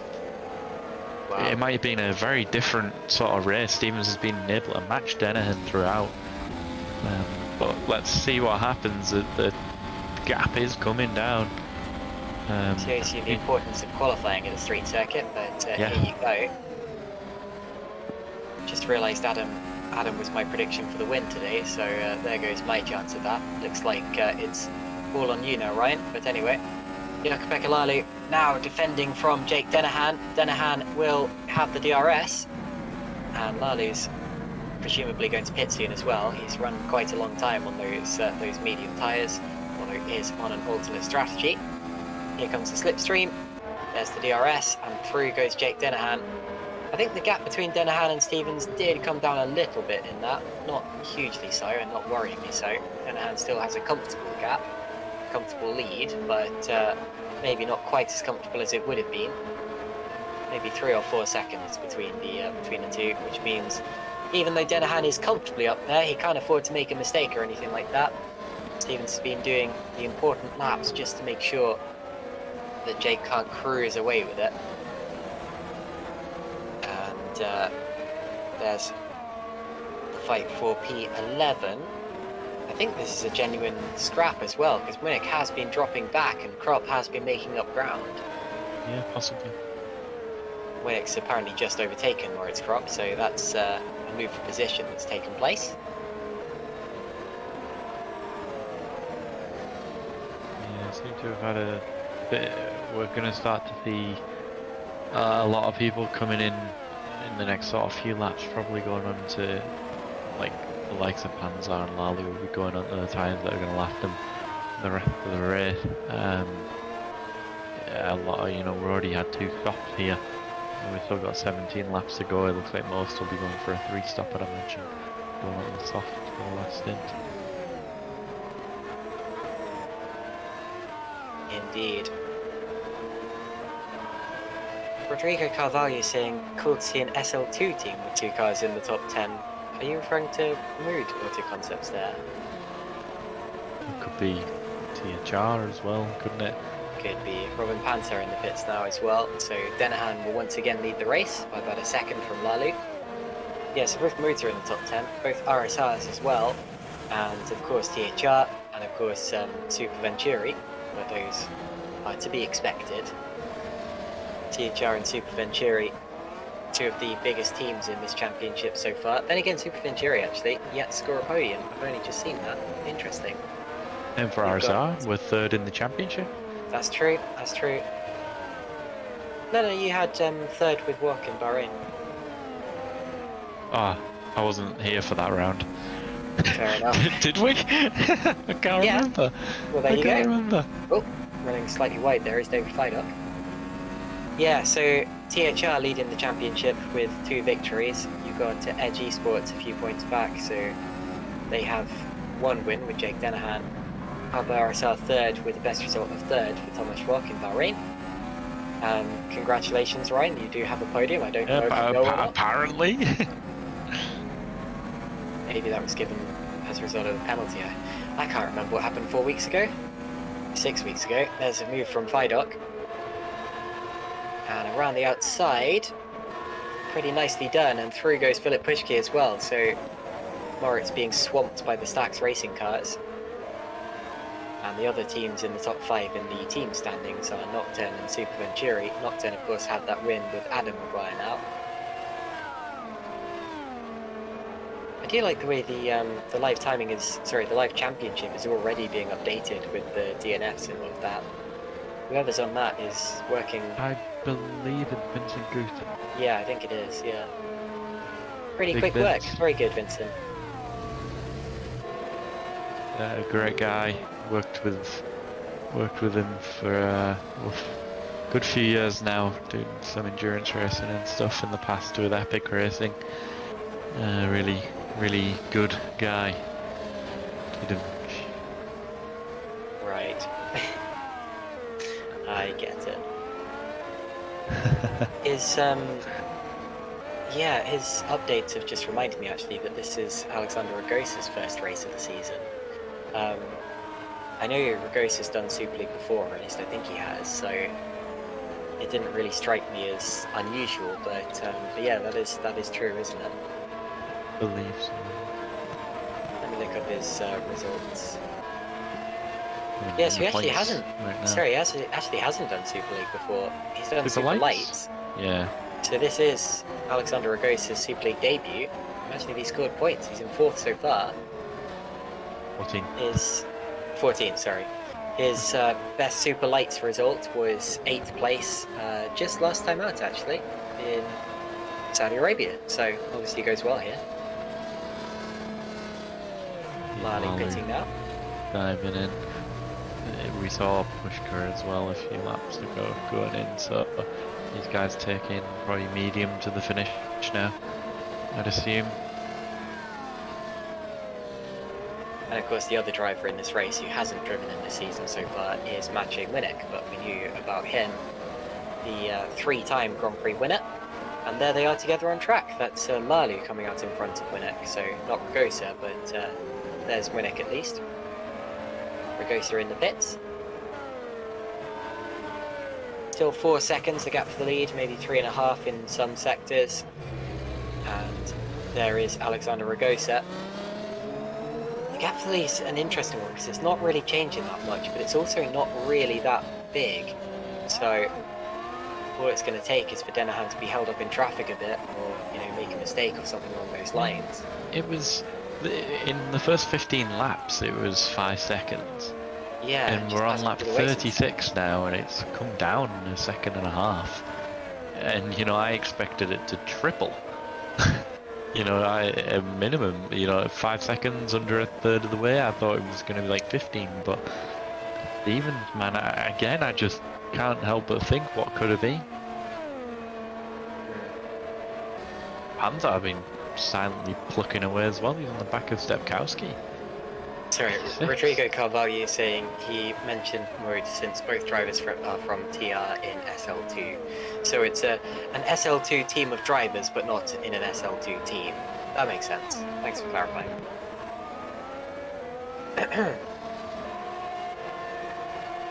Truman Walk there. Just ahead of Winnick and Fidok. Good few fights going on out there. Well, it's only one of the... Sorry, no, we do have both of the Rude Auto Concepts cars up there, don't we? Where would Puma have been if he didn't have the 2 spins? Yeah, he's been quick today. Plenty of fastest laps. Doesn't hold the fastest lap right now, but he's been up there for a good portion of the race. Fastest lap so far has gone to Adam Maguire, only driver in the 132s, and no surprises there. Still on course for points, I think. He's about to catch Alexander Ragosa. And again, Ragosa has just come out of the pits, so we'll see how that goes. Yeah, Adam could well still score points here. And that is why he's pushing on. Hygo Poom could well still get a top 10 here. I think he's going to pit again. But, still be in the points for sure. Most of the guys are going to pit again, to be honest. Not the leaders. I think Denahan, Stevens, Maguire, etc. pitted late enough that they can run 20 laps to the end on hards, so I'm not expecting stops again from the top guys. I think you'd be surprised. I think we're going to see some as we see Stepkowski getting overtaken by Panzer. Panzer, he's so quick at the season, but again, just like you see him at the start of the race, he just seems just there, and then towards the end, it was the same in Baku. He just plucked away and just worked his way up. Obviously, the result didn't come to him in the end, I don't think, but he's just silent assassin. So if they were to stop now, would you expect them to do 10 laps to the end on softs or what? Probably like 12. Yeah, probably pit about now, maybe 11 or 12. That's what they were doing. People were pitting on lap 9 in the first stint on soft. Obviously, they should be able to do a lap or 2 longer because they've got less fuel in the car this time round. As you see Maguire making a move on Liano. There you go. Back into the points now. Crop as well there with him, hoping to follow him through. So the teammates working together. Yep, Grace has already pulled the move. Gio Gallus has gone 2 laps down as well, which is a shame. Red Archer not having the run this year. They've had some really successful seasons the last couple of times around, but just lacking that little bit. I only see someone pulling Ocon, basically coming to the pits as the checkered flag waves. But anyway, here's Winnick on the back of Prix, and he'll line him up here. Should get him on the straight, I think. Depends if he's got, and into the pits comes Boom, so never mind. Doesn't even matter now. One of the drivers we definitely were expecting to pit again. He'll probably go to the end on softs, unless... There you go. I was going to say unless he thought it was safer to bolt on a set of mediums and fly, because we saw that he could fly on mediums earlier, but anyway. Out of the pits he goes again. Could we see some more fastest lap attempts from Hygo Poom? He's got to find over a second, but then again, he was very quick earlier on. And it was only when Maguire had his accident that he really started to be challenged for that. I think we'll definitely see a fastest lap out of him. Just depends if anyone else goes for the softs as well. We'll see. That would be very cool indeed. Apparently Lino is on the soft tyres. Don't know how accurate. No, he's not. Don't know why he's showing up as being on the same tyres as Poom on race view, but anyway. Oh, he is on softs, sorry. I think it's the wheel rim that looks like yes, it is. white, I think. You get that on the THR too, it always looks like they're on full softs. 10 laps to go now. Jake Dennehan leads. Sorry, I didn't realise Panzer was in the medium. Indeed. Jake Dennehan leads from Tom Stevens. The gap about 3.5 seconds, 3.8. That's about what it has been. Luke Maguire about 10 seconds back, and it's Jan Granqvist. Not that far behind Luke Maguire. Those two have been having a good race. Robin Panzer is the top driver on alternate tyres. He's on the mediums.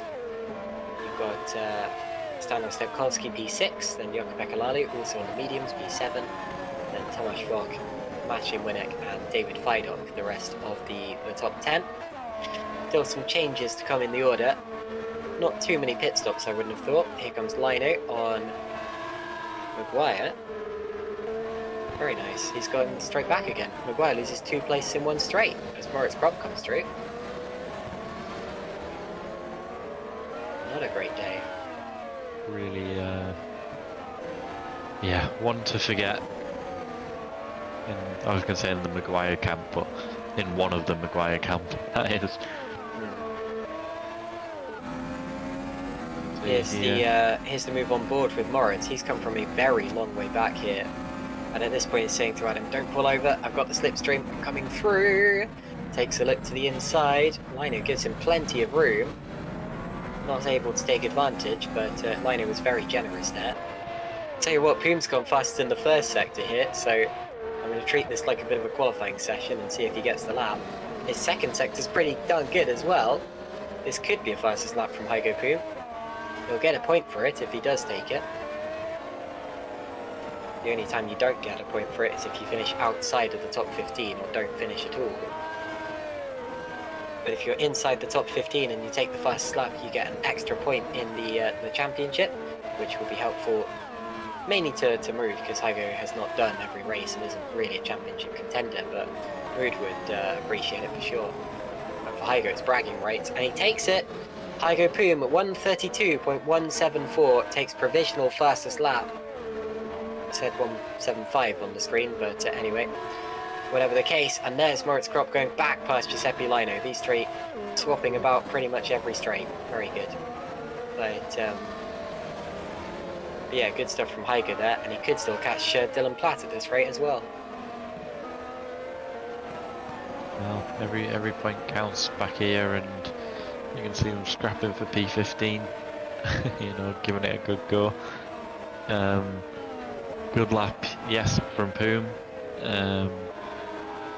Needed to do it really. You know, every point counts, especially in the fight today in Super League. It's such a competitive championship. Obviously, we only have spots for so many teams. This time around being 13. You know, every point will count, especially. You know, Moda got a decent haul so far on 14, just behind HRT and Epic, both who were on 17 going into this round, but it's quite a jump actually. Looking from P8 up to 7th, which is stacks, there's a 23-point gap. It's quite big at the start, early phase of the season, but yes, he's fired getting a little bit racy. I saw Giordano commenting on the livery earlier on, saying that Fider, I think, wanted red and he hated red, so they settled on orange, something like that. Fair enough. Yes, it's painted orange because David insisted. Racing red cars in the past. Yeah, so Giordano said it's painted orange because David insists on a red car, and I hate red cars. Yes. So that's why. That's one way to make it work. He's obviously team manager of Red Arrow as well. That does make sense. To the red car. He really likes red. Yeah, certainly seems to. Here he is. Just seen, Stevens just ever, for a slight second there, dropped into under 3-second gap to Danahan. Hard to tell what the genuine delta is. But then again, in some other sub-splits, it goes out to 4 seconds like that. So it's difficult to tell. Now here comes David Fidok, slipstreaming Maciej Winnick, and going through just as he did in the early stages of the race. That's at least the second time he's overtaken Winnick today, and that will feel sweet as anything, because he is now in the single-digit numbers. He's had a few strong finishes in this season so far. It's been a decent year for him, much better than the start of last year for sure. And here's a replay of Dylan Platt in the Rude Auto Concepts car. And big twitch, good save, runs it over the escape road and continues, nicely done. Lucky to save that one. I mean, you wouldn't want to chuck it away with sort of 7 laps to go, would you? No, definitely not. Especially since Marood are on for 2 cars in the points today. Rather valuable for that team. Running 10th in the standings so far. Had a disqualification for Flo Geyer in the first round of the championship. 2 top 10 finishes for Dylan Platt in the last 2 rounds though, so he's finally starting to score points. And well, I say he's finally starting to score points, but that car is, of course. Dylan only coming in for the last 2 rounds. They had a revolving door for the first 2. Dylan done a good job as well. I think so too. Our reserve driver last year, and it's good to see him get some racing in. You know, last year unfortunately he couldn't get any racing in as my drivers were able to make every round. But you know, he's finally getting some races in Super League this year, and you know, he's been in the points. He's doing exactly what he needs to do, especially for a new team as well, a very slightly less developed car. He's done a cracking job. Towards the end of this particular lap they go. We have just 6 laps remaining, 7 laps including the one that we're on. THR will be feeling very happy with this one. 2 cars in the top 3. That will extend their championship lead.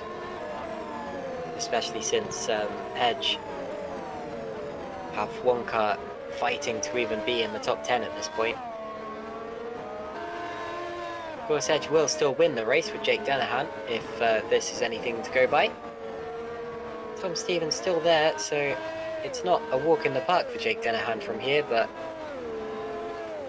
relatively easy providing he does what he's been doing for this entire race up to this point. There he is across the line, but even so, THR will definitely extend their lead. Jake, though, will extend his lead in the Drivers' Championship. I thought we were going to see a replay then. That's okay. Looks like there was a brief change in the order. I think Puma and Platt swapped places for Rude. Granquist has passed Maguire. Oh, so he has. Sorry, he was about a second back last time I looked. Maybe there was a mistake from Maguire, or maybe Granquist suddenly used all of the push to pass completely out of the blue, but yeah, they have changed places. Here's a replay. Now, the fact that that came so unexpected tells me that there might have been a mistake from Luke, but we're looking at it on the straight, so it looks as if Granqvist has just slipstreamed his way through. Goes to the inside, and there he goes. So Jan Granqvist back up into third place with just 5 laps remaining. And there are the mood cars swapping places, but that's less exciting. Quite simple there, gets out of the way for him. Good teamwork, makes the dream work. But yeah, Granqvist and Maguire not done yet. It's probably going to get spicy, you know, we're in the last few laps of the race here. But they need to not get in too much bother, because look who's right there behind him. Panzer is chasing him down. I told you, he just plucking away, just plucking. And he's brought it right back. All it takes is these two scrapping next couple of laps and he's on him. He's there ready to pounce, can't make any mistake. But look, even the gap that they've got back to these guys. He looks to the outside, look to the inside, makes the move. Done. Can he get it stopped? Gets it back again. Oh, this will be the fight that keeps it interesting to the end. This could go all the way. Robin Panzer is catching them too on that slightly alternate strategy and could get involved in that fight as well. THR back to 2 cars on the podium, but only barely. Jan Granqvist very aggressive at this point in the race. He has been pretty much all the way through. Remember that incident earlier on with Adam Maguire. Jan has been a bit of a dark horse in this race, but coming through on the road to fight with Luke Maguire for that podium. Panzer, I tell you what, we've been overlooking him. He was running, you know, 9th or 10th for most of the early part of this race, and it's been the pit stop stages and then after where he's really started to come to the fore. And that's a theme with Panzer as well, definitely a better racer than qualifier. This will be his best result of the season so far, because he finished 6th in Imola, hasn't had a top 5 finish just yet, so providing he doesn't spin off or anything, he will be delighted with that. Only in the 5th race of the season, of course, but even so. Slightly wide goes Lino. These three still fighting for the last point too. Still going at it. You know, as I said earlier, every point counts. There's no point in not having a scrap. As we see, he's gonna spin again. Maguire doesn't go around. That car is so planted. Oh, I thought Panzer was going to get involved, and that was a very similar dive to the one we saw earlier. Admittedly, this one looked a little more deliberate from Jan Granqvist, who went up the inside of Luke Maguire. He will say that Maguire turned in on him. Let's see the replay. So he's slipstreaming him. He's probably using push to pass, although we can't see for sure. He's gaining a lot of time. Goes to the inside. Now at this point it looks as if he's fully ahead. It really does. And then all of a sudden you're going to see Luke Maguire appearing again. Jan is on the curb, so he will say that he didn't really have much else to do here. He's taking a normal line. It looks as if he's got the corner, and that's because we're looking at the wrong lap. Never mind. We'll have to see that again. But I was about to say that looked very straightforward there, and that's because it was. Good move. Anyway, our apologies. I almost got a little bit confused there because I was too busy looking at Twitter. Didn't actually see this happen live. It was always going to be too tight into that corner. He was right on the wall. Why didn't he move out? Make the corner wider for himself. Panzer was lucky to avoid that one. So so you're saying you blame Granqvist for that? Yeah, I mean Granqvist going that tight into that corner was never going to happen. Oh, as we see DNF from Adam Maguire. Oh, shame to see, not been his day. Again, not sure what's happened. A disconnect, or has he had an incident? Oh, it's going to look like an incident from this. With Lino. Oh. And he just loses it. Lino very lucky to get away with his wings. Yeah. I'm just looking back at the Granqvist Maguire incident because it looks different from different angles. I'm just glad Panzer got through there because he was completely blameless. But anyway, very interesting one from the two of them, and a bit of a shame too, because I was going to say that was a fight we'd like to have seen continue right to the end. Yeah, you see, I see what you mean about Grandfist not making the corner wide enough for himself, but then again, you could say that Luke moved over, and yeah, Grandfist probably would have missed the apex anyway, but... Going in that tight, you're always going to push the front end. Yeah. That's a good point. I'd get both sides, but I can't lie, I think that's on Grandquist. It was a bit weird. I didn't quite see that one live, I was too busy trying to read Ed Hunter's tweet at us. I'll ask this question quickly. Oh no, I'll wait and see what Stepkowski does, sorry.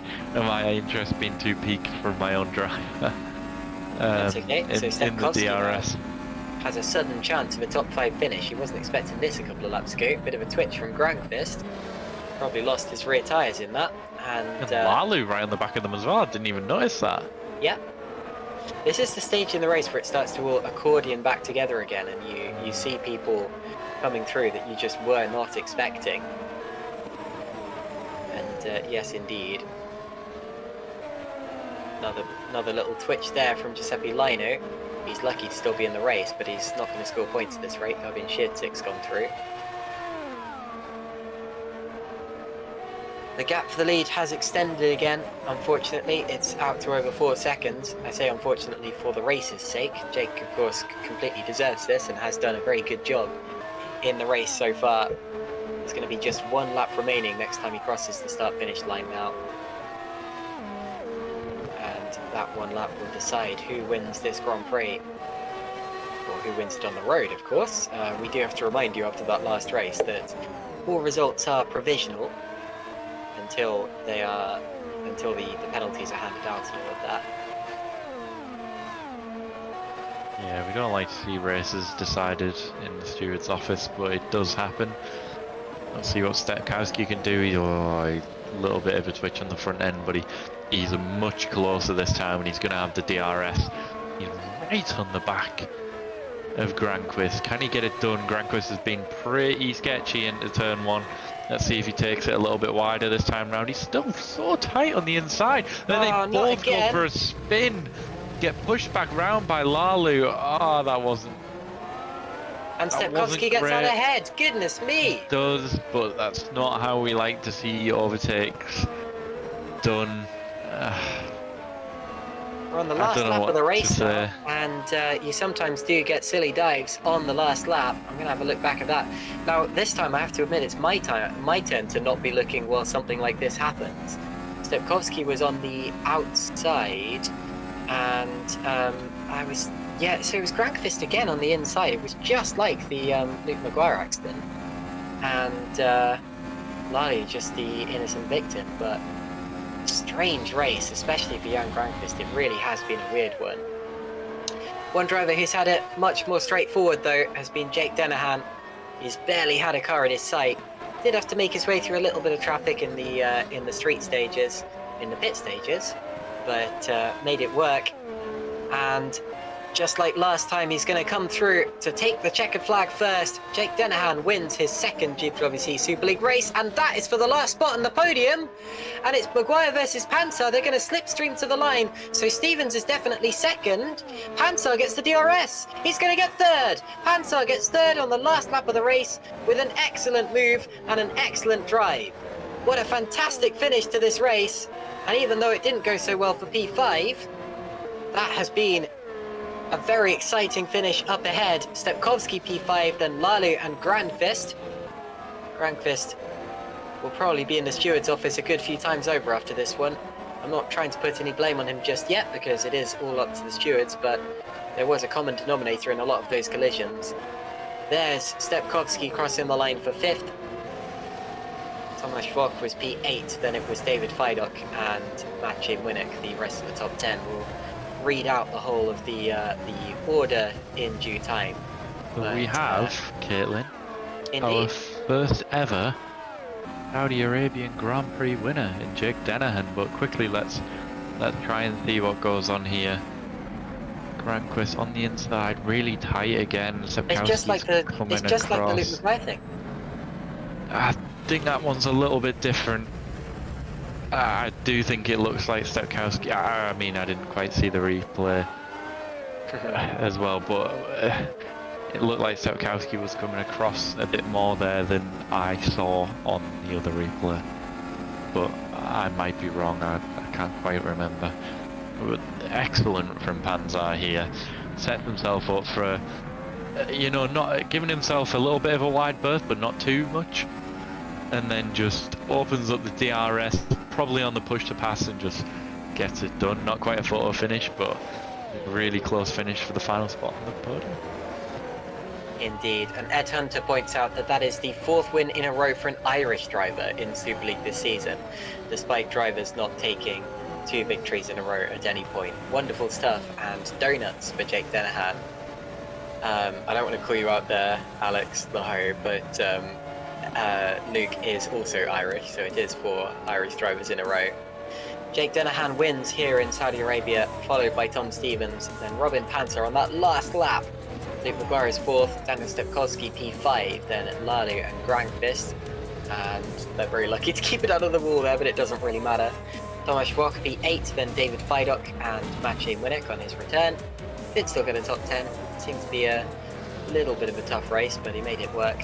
Philip Pischke P11, then Heigo Poom, Dylan Platt, Alexander Ragosa and Moritz Kropp, the drivers in the points. And outside of the points were Shietzik, Lino and Giagalis.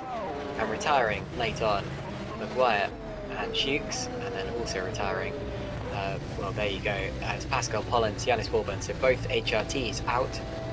Christian Marchirek, Jeffrey Fournier, Alessandro Quinte and Chris Shepherd. We started with a full field of 26 cars, we had 18 finishing in the end, and that is the first GPWC Super League Saudi Arabian Grand Prix.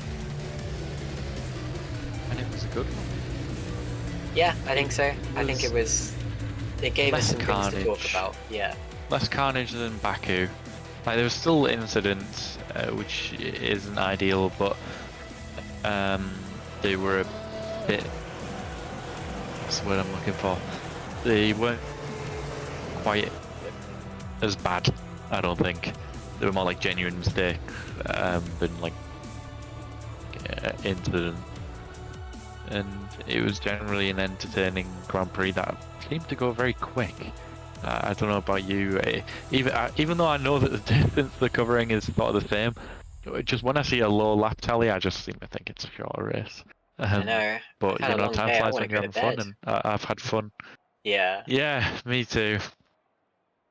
But we'll get into some interviews and then we can both head straight to sleep. Indeed. Before we get to the interviews there, you see the calendar. We've done the first 5 races. It's the German Grand Prix up next, where we return to the Nürburgring. The first race that we do that isn't on the Grand Prix calendar, and by the look of it, the only race that we do that isn't on the real-life Grand Prix calendar as well. So it'll be great to be back at the Nürburgring, and that is in 2 weeks' time. Right, it is time for some interviews. So, who should we speak to first? We've got a good mix today. Let's bring in the team manager. Let's do it. Yeah, none of the podium finishes, but we'll bring in Chris Butcher, team manager of THR.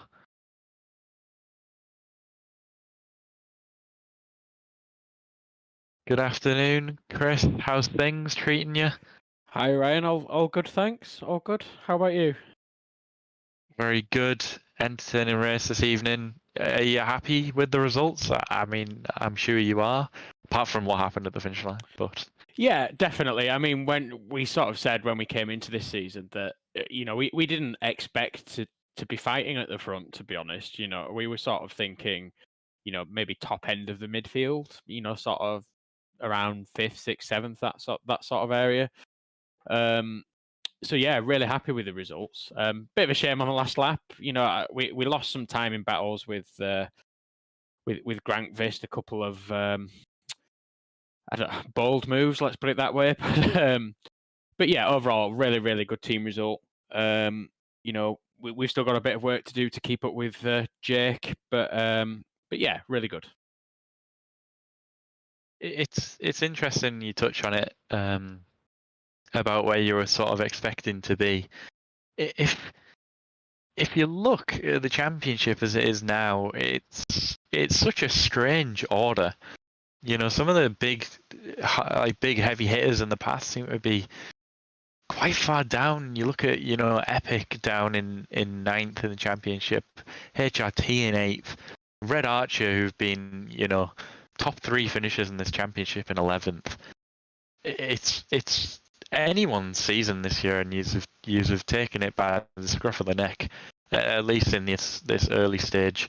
Obviously, we're still yet to see the full development race take place. We're still only on round 5, but hopefully, your drivers have proven that your car might drop off towards the end, but I still think they'll be in with a good chance of top 5 finishes. You had a really, really strong start, and the team seems to be gelling well. It was a shame that Maguire got caught out of the line, but still, good solid points. You are still leading the championship. You extended your gap a fair chunk now. Have we ever had a team, Caitlin? You might be able to answer this. Who've won on debut teams championship? Well, oh, I thought you were going to say Grand Prix, which would be epic. I don't know about the teams championship, sorry, but it would be remarkable. Yeah, that might be something to look up for next time, but you're going the right way about it, which is what we like. Well, I don't like to see because I'm a team manager, but spectators like to see. We love a good rookie story. Maybe that's a record we can aim for if it hasn't been claimed yet. Yeah, I'll try and research that one for next round. But thanks for your time, Chris. We're going to move on to one of your drivers next, I think. We'll probably drag in Tom Stevens, a P2 finisher, very unexpected. But anyway, let's pull him in now. And we welcome Tom Stevens to the comms box. Well done, Tom. I'll quickly pass on to Caitlin, but I'll just say a quick word from me. Fair play. I can only imagine what the result might have been if you were the lead of that 3-way train in that first stint with the 2 Nocturne guys. Not 2 Nocturne guys, sorry. With the 2 Maguires. We might have had a different story. You were sort of matching Jake's pace all the way through the race there. Yeah, thanks, Ryan. Yeah, I feel personally for me, the thing that's been letting me down lately is my qualifying.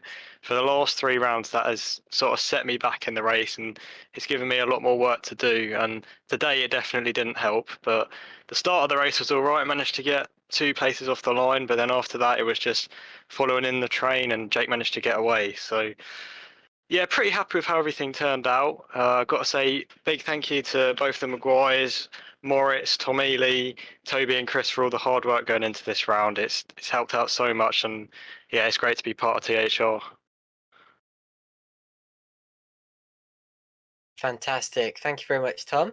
So you've been on the podium 3 times with Jake so far this year. You have a wonderful rivalry going. Jake's just got the upper hand right now with 16 points, but what a season you're having, and yeah, how do you think you're going to turn this around in the next few races? Well, currently I'm not really looking at the championship, and I kind of feel Jake does have that edge at the minute. Yeah, funny pun. Oh yeah. But yeah, I've been on the podium a few times, but every time apart from Imola, he has been ahead. So that is something we need to change.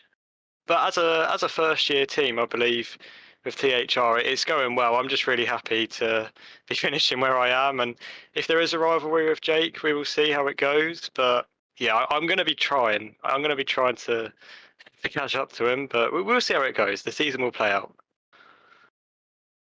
Indeed. So today was quite an interesting race. You had a lot of traffic after the pits, but it seemed to really favour you. How did you manage to sort that out, and what was it like pulling those opportunistic moves? Well, I think it was absolutely key that I managed to stay out a bit longer than most other people, because they, like when I was on my in lap, they were all battling each other and doing silly dive bombs and everything. So I managed to capitalise on that. I managed to maintain a bit of a gap to, I think, Luke and Adam. And then I think Jan went for a move on the next lap, and I just managed to get him and someone else. And from then on, it was just a case of putting the laps in, staying consistent, not making mistakes. So yeah, it's pretty good from there. Can I ask one question? Yeah. Sorry if you've already mentioned it. I kind of zoned out for a second, but what happened with Maguire coming into the pits when you were sort of on his inside and he came across you? Oh, Was that a miscommunication? Are you guys talking to each other in the middle of the race, or yeah, not?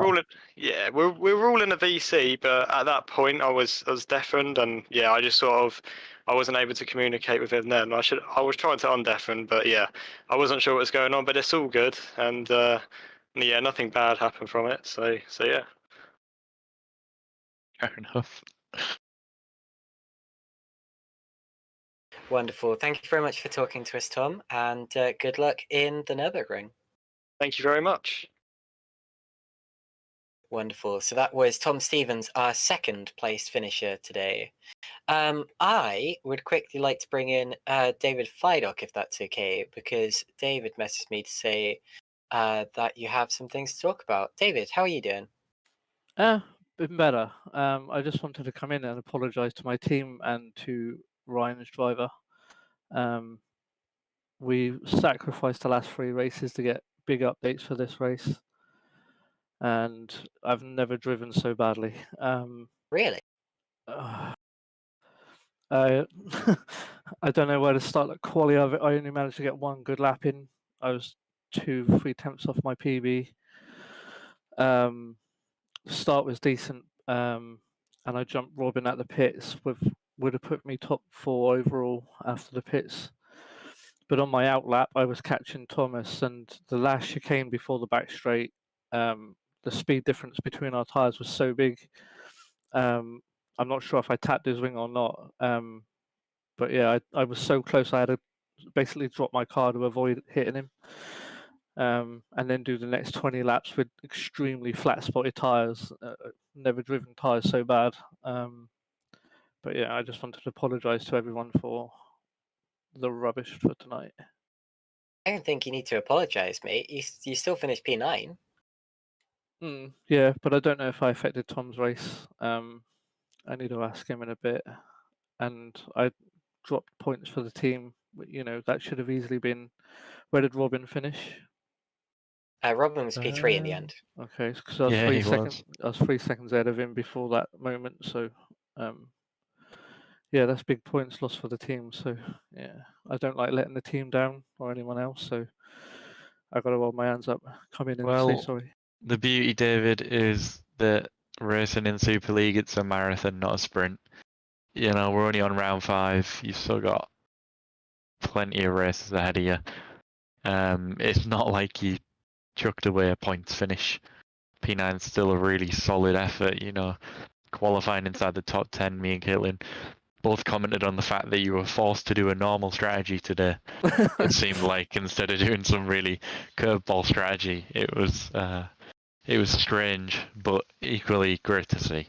And, you know, Tomasz still had a good race, so I'm not going to comment for him. I don't think we actually picked up on this in the stream, but all seems to be fine. You know, he had a P8 finish. That's 3 places up from where he started. So, but again, I won't comment for him. I'll let you discuss that between yourselves. But no, that's right. Thanks. But yeah, the last stint I was catching him quite quick, and I had like 30 seconds of push to pass left, but I didn't have the heart to pass him, just in case I did damage his race. But with the strategy, that was the one time I qualified in the top 10, and I didn't want to because I really wanted to start on hards. And that last lap I improved, and I was like, oh man, really? And one last thing, Caitlin also did get in an apology and a correction on a correction. Indeed, this time around. Yeah. Sorry. So I'm not married to my daughter now. I'm free. No, thank goodness. That's good, because I might have got emails from that one. Yeah, the names on my car are just my kids. I got 4 of them. We don't have a TV, so we got other stuff to do. Yeah, I understand. Sorry about that, but anyway. No worries. But yeah, on to the next one, I guess. On to the next one. We will see you in Germany for the next round. Thank you very much. Thanks for letting me come in, guys. No problem at all. Always a pleasure. Who should we drag in next, Caitlin? Who else had an interesting race? So Luke got mugged on the last lap. Lalu was 6th. I tell you what, Jakubeka had quite a race too. Let's speak to him first. Hi there. How are you doing? I'm doing fine. Very nice. So P6 in the end, a rather turbulent finish with that fight with Stepkowski and Jan. Could you talk us through it? Yeah, it was not exactly ideal. Like, I'm not entirely sure what happened with Jan and Luke, I think, before, but basically they had some like a collision or something, and Jan dropped into the Stepkowski, and then that was not ideal because he gave a DRS for Stepkowski, which made my job a lot more difficult. And then on the last lap, I was planning to just use my push to pass and try to overtake him, but unfortunately they collide on turn 1, and I wasn't exactly able to avoid everything, so it was not ideal, but still a good result for us in the end, so not too bad. Very, very good. And you ended up being, of course, 6th place, the top Super Venturi car. Your team's had a pretty exciting start to the season so far, but you look strong. How does the car feel, and how are you expecting to develop it over the next few races? Well, as we are a new team, we will kind of drop off a little bit on the upgrade race, I think, at the second half of the season. So just need to make most out of it now that we are still on equal terms with others. Personally, it has been pretty good start for the season, staying inside top 10 every single race so far, and hopefully I can keep on going. Hopefully it could be even full season inside top 10. That would be nice. If you got performance like that you showed today, I'm sure you will be absolutely fine. Thank you for speaking to us, and good luck in the Nürburgring. Thank you. I think Lovely. we have time for probably one more interview. Well, it's a We good get- job there's only one person we haven't spoken to then. Yeah, we'll pull in Maguire. Thank you, Jakubeka. And here we go. One half of the Maguire twins. The better half. The better half on this occasion, yes, definitely. I am a little bit gutted for you, losing it over the line. It was a good charge from Panzer though, but how do you feel today went in general? I think it went okay. I think the first stint I kind of rinsed the tires a little bit too much, and then I was always kind of a lap or two behind on the tires. So, yeah, me and Jan fighting probably cost me the podium. I knew Panzer was coming. I could see it in the Delta, and yeah, I just about run out. I pushed it past about maybe 100 meters before the line, and yeah, that cost me the podium. But fair play to Panzer. It was a great attack. It was an interesting dynamic going through that first pit stop phase with your own teammate as well, managing to get the jump on you and Adam. Were you expecting that?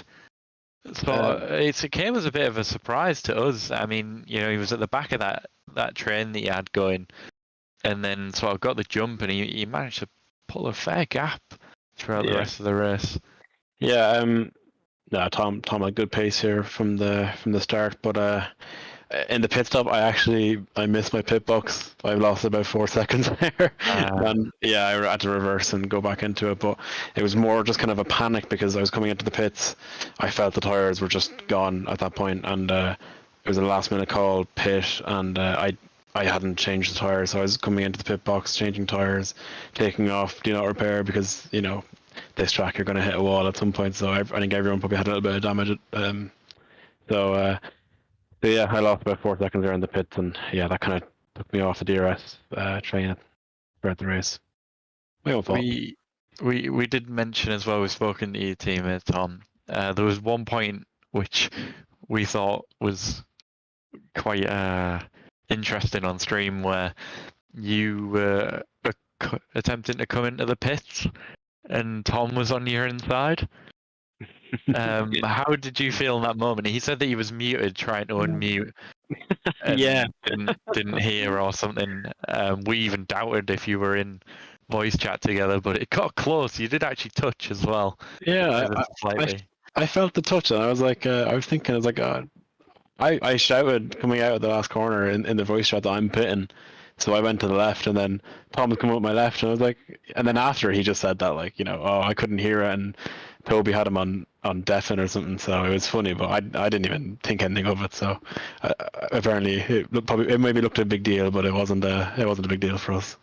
Yeah, it looked a little bit on the riskier side, but yeah. It's been a great start to the season for you and for the team. Team is pulling out a nice looking gap at the top end of that championship.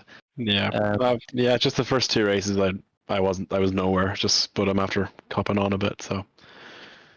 Well, yeah, last 3 results have all been inside the top 4. Obviously, coming off the back of a win in Baku as well. But that's it from me, unless Caitlin's got anything you'd like to ask. Not right now, but yeah, good race there, and good luck at the Nürburgring. Thank you. Thank you for your time, Luke. Like Caitlin said, good luck for the next one. It's time to finally wrap up what's been a fantastic evening of racing in the very first Saudi Arabian Grand Prix as well.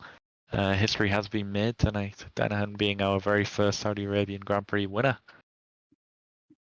Lovely. Thank you guys all for watching. Make sure that you join us for the next one. As I've been saying over and over again, it's at the Nürburgring, which I do find quite exciting. And in the meantime, we have Formula Sprint 2 that will be on Tuesday. Of course, all of these streams start at the same time, about 7:30 UK time. We've got Formula Sprint 1, which is on Thursday, and then of course the big guns. You've got SL2 the Tuesday after, and then SL1, so Super League, in 2 weeks' time. Make sure you join us for that. It will be very exciting. And until then, goodbye. Goodbye.